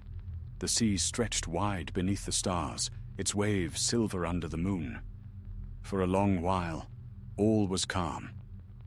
Then, far on the horizon, a faint glow appeared, white and steady. One light became two became a dozen, until the water shimmered, as though a host of lanterns drifted upon it. The sight was beautiful beyond telling, yet something in it pierced him with ache. The light was not of fire nor moon. It was older, purer, and it stirred in him memories of a world before time. He spoke softly, though none stood near. "So the West still remembers us." The wind rose, carrying the sound of waves crashing against the rocks. The lights wavered, and for a heartbeat, Gandalf thought he heard music, distant, tender, and filled with yearning. It was not the song of men, nor of elves, but something older still, the voice of creation itself. Then the lights began to fade, one by one, until only the stars remained. Gandalf bowed his head. "It is a farewell," he said aloud. "A promise and an ending." When morning came, he descended to the harbor. The fisherman who met him asked what he had seen, but he only smiled and said, "The sea keeps its own counsel. Be content upon the land, for your time is here, not beyond the waves." He sent word to Aragorn that no evil shadow haunted the waters, but rather a message, a sign that the world was moving toward its next turning. The king's reply was simple. "Then may your heart find rest, Mithrandir, for your task is ended." And at those words, Gandalf felt a stillness settle within him. The road that had stretched before him for so many ages now seemed to draw to its close. The weight upon his heart lightened, replaced by a quiet joy, the peace of a long duty fulfilled. He lingered by the sea for several days more, watching the tides and listening to the cries of gulls. Each evening, as the sun sank beyond the horizon, he would whisper to the wind, "Not yet, but soon." For he knew then what the lights truly meant. The West was calling, not only to men or to elves, but to him, the weary pilgrim who had walked the circles of the world and kept its fires alight. The call was gentle, patient, but it would not cease. And so, when the time was right, he would follow it beyond the sunset, to the white shores and the far green country beneath a swift sunrise. But for now he remained, watching the sea, smiling as the gulls wheeled above him, content to let the world take its breath in peace. The summer waned, and with it the restless whisper of the western wind grew stronger. Gandalf lingered still by the shores of Gondor, yet each dawn he woke with the same certainty. The time had come for his final road. His duty, long carried through ages of flame and shadow, was ended. The realm of men stood firm. The elves had begun their long passing, and the evil that once gnawed upon the world's edge had been cast away. Only the sea remained, wide and patient, murmuring his name in every tide. He took his leave of King Elessar upon the high walls of Minas Tirith. The king's hair was touched with silver now, yet his bearing was noble as ever. Together they gazed westward, where the setting sun burned over the distant hills. "Must you go so soon, Mithrandir?" asked Aragorn, though he knew the answer. "The White City will always keep a place for you." Gandalf smiled, his eyes bright beneath his brows. "My place was never within walls, Aragorn, even those as fair as yours. The work I came for is done. My heart tells me that I must sail before the last leaves fall." The king bowed his head. "Then may the Valar guide you, and may your path be as bright as the star of Erendil. I owe you more than I can ever repay." Gandalf laid a hand upon his shoulder. "You owe me nothing, son of Arathorn. I was but a guide upon your road. You were always meant to bring the dawn." They parted there, upon the walls, the wind stirring their cloaks. Gandalf's white robes gleamed against the dimming sky as he turned toward the west. He rode again upon Shadowfax, that lord of horses who needed neither rein nor spur. Together they passed down the long road, through Anorion and the green plains beyond. The land, once scarred by war, now flourished with life. Orchards heavy with fruit, meadows thick with flowers, and rivers clear as crystal. Wherever he went, people came forth to see him, and though he spoke little, his passing left peace behind, as if even the fields themselves bowed in gratitude. Days passed into weeks, and the sound of the sea grew nearer. The gulls cried above the cliffs, white against the blue sky, and the scent of salt lay upon the wind. At last, Gandalf came to the Tower Hills, where the green downs rolled toward the sea, and the sky seemed vast beyond imagining. Here he reined in Shadowfax and looked out upon the distant shimmer of the water. "The world is indeed changed," he murmured, "yet the sea is ever the same." He rested for a time upon the western slopes, watching the waves far below. At sunset, the air turned golden, and the sea burned like a field of molten fire.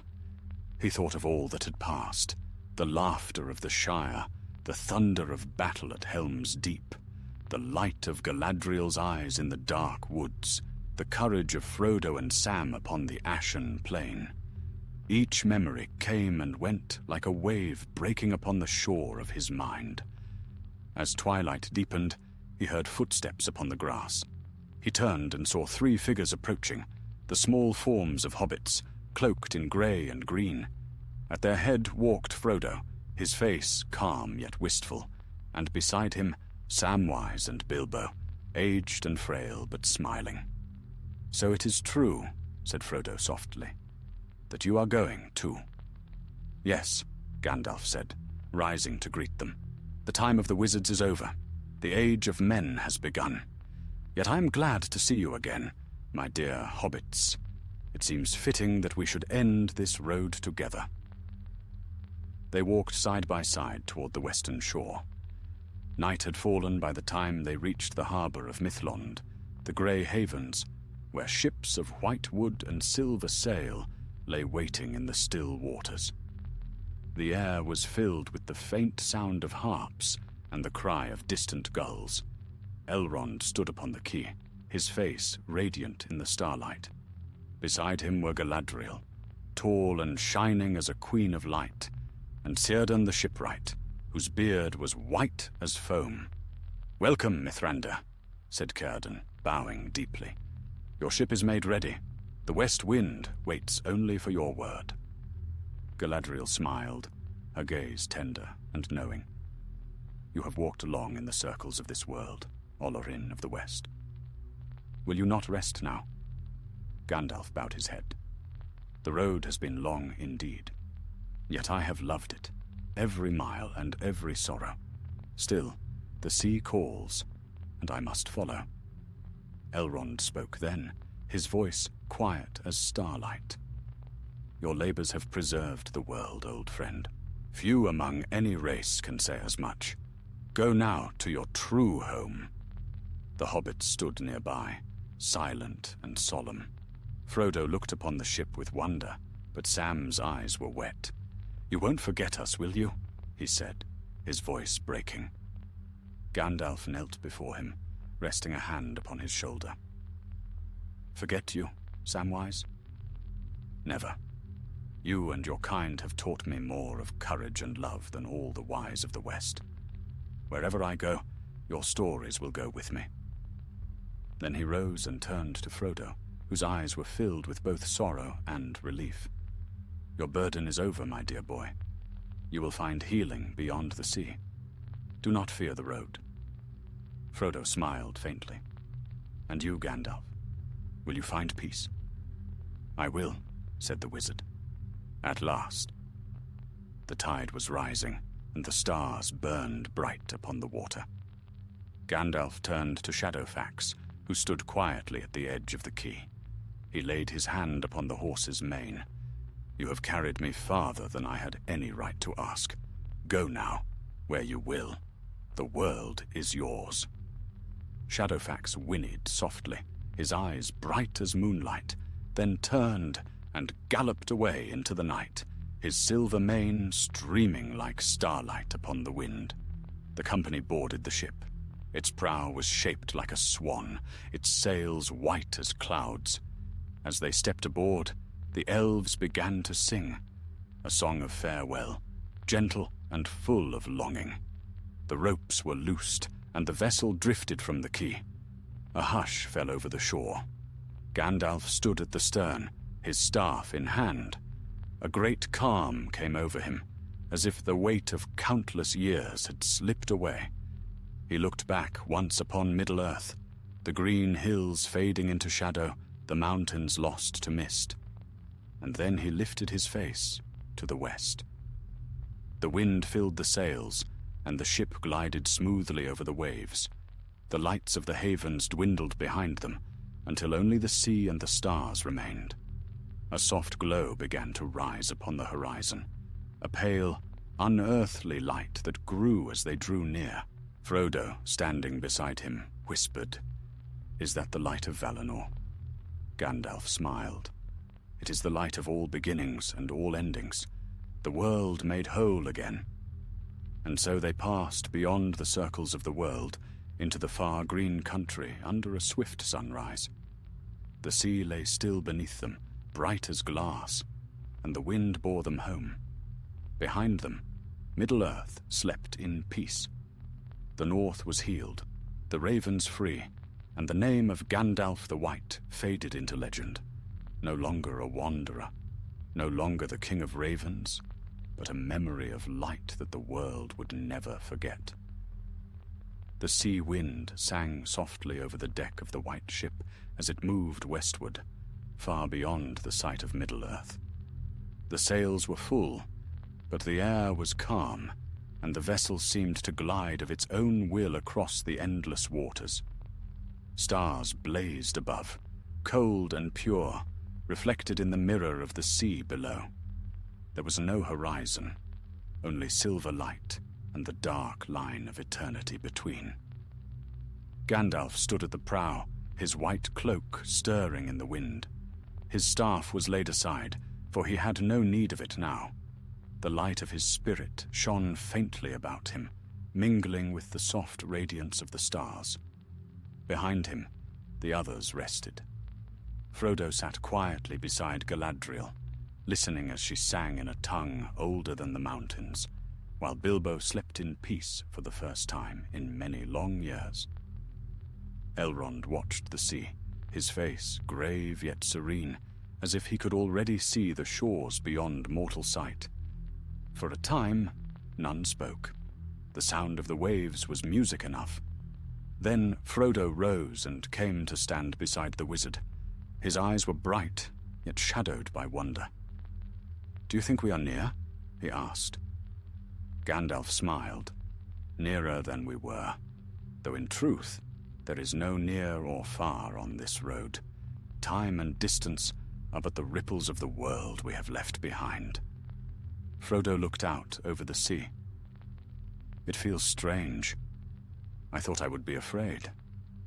But I am not. It's as though all my fears were washed away with the tide." "They were," Gandalf said softly, "for fear is a shadow, and where light is full, no shadow can remain." He placed a hand upon Frodo's shoulder, and they stood together, watching the stars shift upon the water. Slowly, a pale radiance began to grow in the west. Not the rising of the sun, but something purer, more enduring.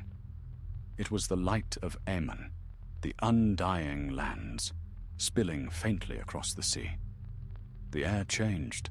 A fragrance drifted over the waves, sweet and wild like the scent of spring after long winter. The song of the sea deepened, and far ahead, shapes began to form upon the horizon, white cliffs gleaming like pearl, green slopes rising behind them, and beyond, a faint golden glow as if the very air burned with life. The hobbits stood together, silent in awe. Even Bilbo, waking from his slumber, looked upon the approaching shore and smiled faintly. "So this is it," he whispered. "Well, my dear Frodo, I suppose we've made it to the end of our adventure, after all." Frodo took his hand and squeezed it gently. The end. Or perhaps another beginning. "Aye," said Bilbo, chuckling softly. "That's just the sort of thing you'd say, my lad. But I'll not argue with it." Galadriel turned then, her voice bright as clear water. "Look now to the west, for the straight road ends here. Beyond lies the undying realm, where no pain may follow, nor grief return. And so it was. The white ship slowed, though no anchor was cast, and drifted toward the gleaming shore. The sea grew shallow, and the light deepened, until it seemed that the very air was gold. Music filled the heavens, notes that no mortal ear had ever heard, yet every heart understood. As the keel touched the soft sand, Gandalf turned once more to look eastward. Behind him, the sea stretched endless and still, and far, far away, beyond the curve of the world, lay the fading lands of Middle-earth. He thought of the friends he had left behind, Aragorn, steadfast and wise, Legolas and Gimli, bound by a friendship stronger than any forge, Samwise, the faithful heart of the Shire. He smiled as he imagined them beneath the same stars, their lives continuing beneath the gentle hand of time. "Goodbye, my friends," he whispered. "Your story is the world's song now." Then he stepped down from the ship onto the white shore. The sand beneath his feet was soft as down, warm with a light that came from within the earth itself. The sound of the waves was no longer mournful, but joyous, as though the sea itself rejoiced at their coming.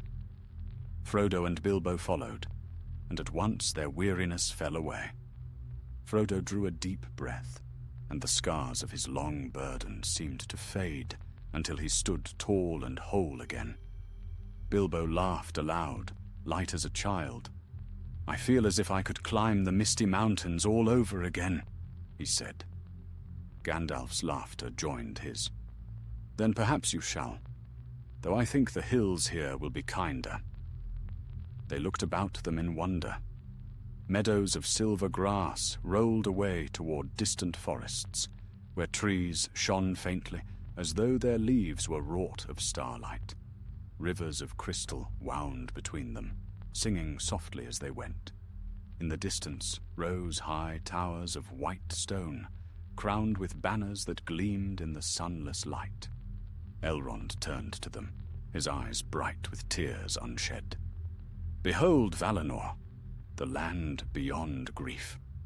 Here the weary shall find rest, and the lost shall be made whole." Gandalf stood silent for a long while, his gaze lifted toward the far hills. There, upon a high ridge, he thought he saw the faint shimmer of a great city, its gates open wide, its walls radiant with joy, and within his heart a voice spoke, not in words but in understanding. "Welcome home, Alorin, wisest of the Maiar. Your task is ended. Rest now beneath the undying light."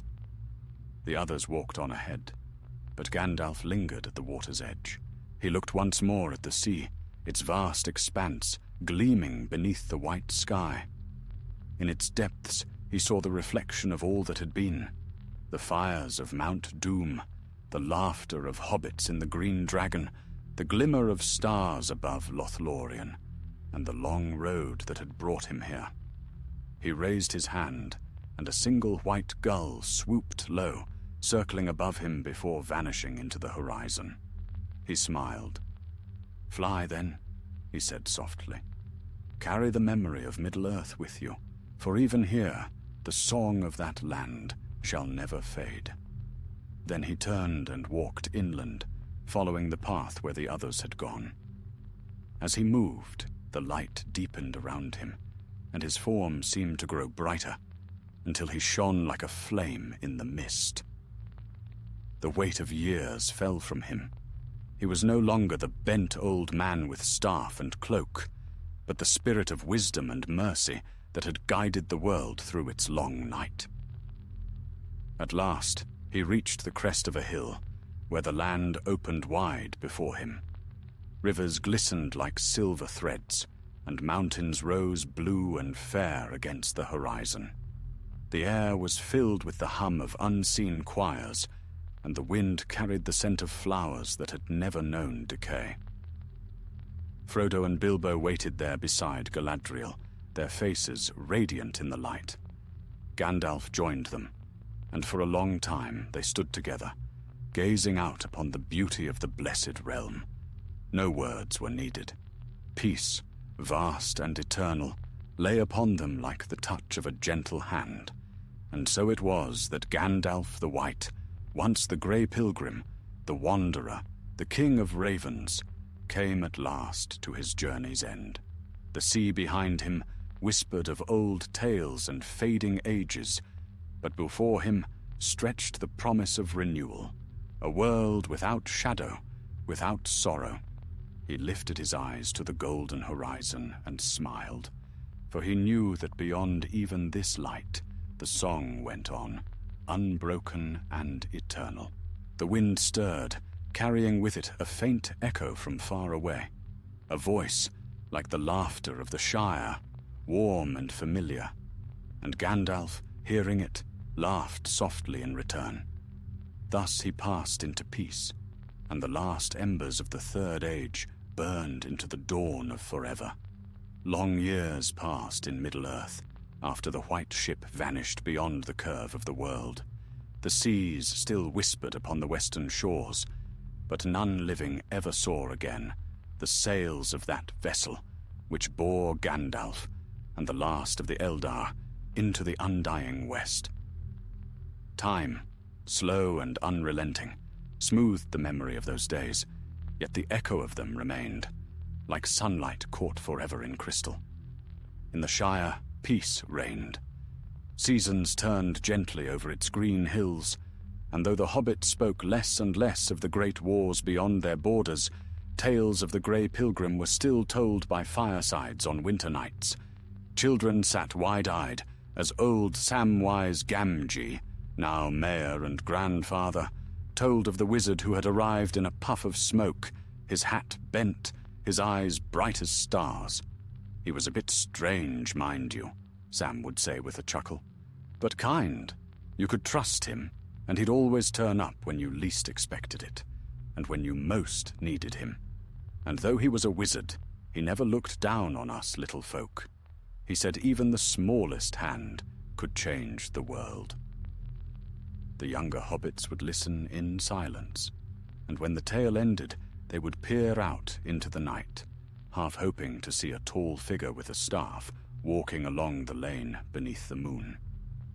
Some claimed they did, that they had glimpsed a flicker of white beyond the hedgerows, or heard the soft murmur of laughter in the wind. To the west of the Shire, near the shores of the Gulf of Loon, stood the grey havens. The elves who lingered there grew fewer each year, their hearts ever drawn toward the light of the west. Círdan the shipwright, old beyond reckoning, kept watch upon the sea. On clear nights, he would stand at the edge of the pier, gazing westward where the water met the stars. Those who came near heard him singing softly in the ancient tongue of the Eldar, a song of farewell to the friend who had departed. "The Grey Pilgrim has passed," he would say to those who asked, "yet he is not gone. His spirit walks still in the breath of the world. When the dawn rises, it is his light you see upon the hills.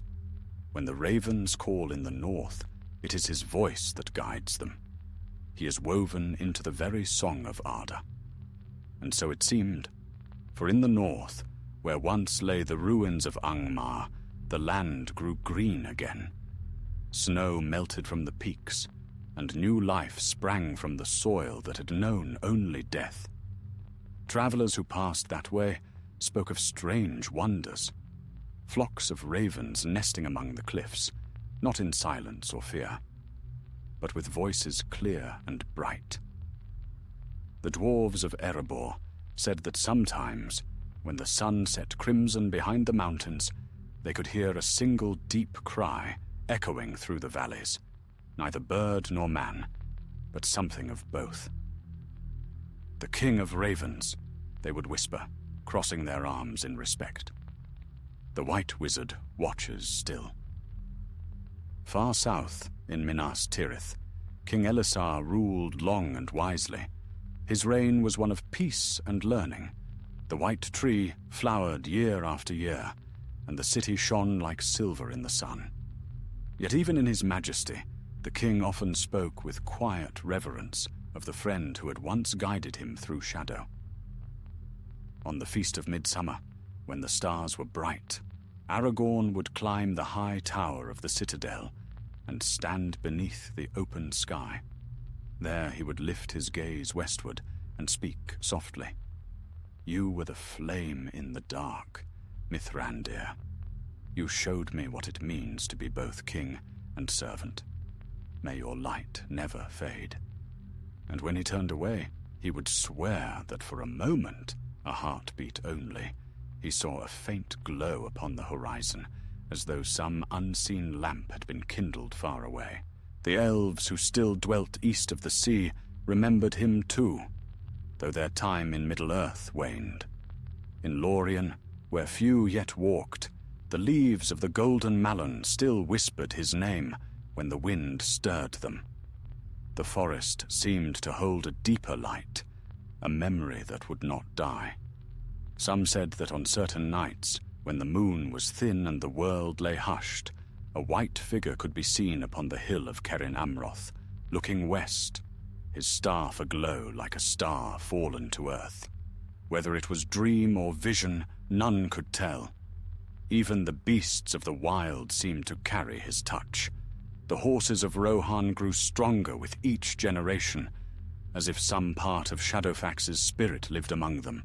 The ravens of Erebor remained wise and proud, keepers of the skies and messengers of tidings both grave and good. And though few knew it, there was said to be one ancient tree upon the plains of Anorion, where the birds gathered each spring. At its roots lay stones carved long ago with runes of unknown hand, runes that, when the sunlight struck them, gleamed faintly with the mark of Gandalf's staff. The world moved on. Ages shifted like leaves in the wind. The names of kings rose and fell, the tongues of men changed, and the old songs grew dim. Yet still the tale endured. The wise among men and elves alike spoke of the Maya who had walked in mortal form to guard the world in its peril. He was remembered not as a conqueror, but as a friend of the free peoples, a bringer of hope. And in quiet corners of the world, in the Shire, in Bree, in Dale and beyond, the fireside stories lingered. They spoke of Gandalf the Grey, who became the White, who faced the Balrog in the deep places of the world and rose again. They spoke of his laughter, his temper, his wisdom, and his pipe smoke that curled like magic through the air. They called him many names: Stormcrow, Mithrandir, Tharkon, and Olorin of the West. But among the folk of the North, he was still the king of ravens, the one who freed the black wings from shadow and turned their flight toward the light.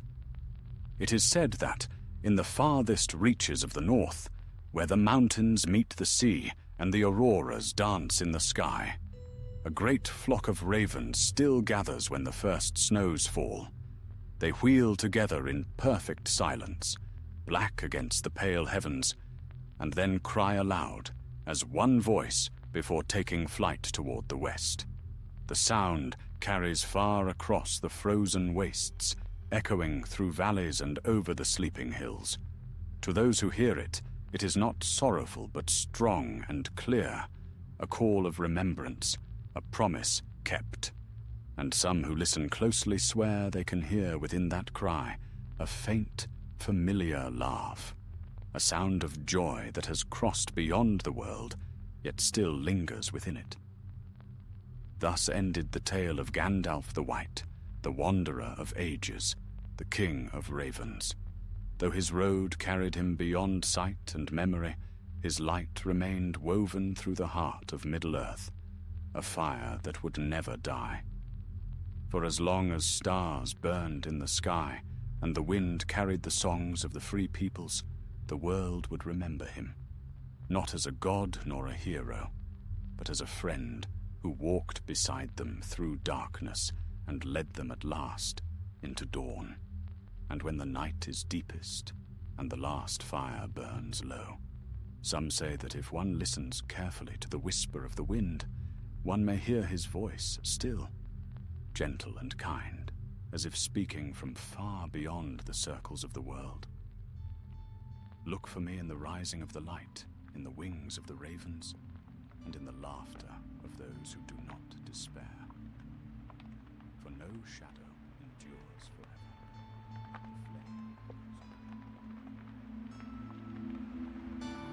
The flame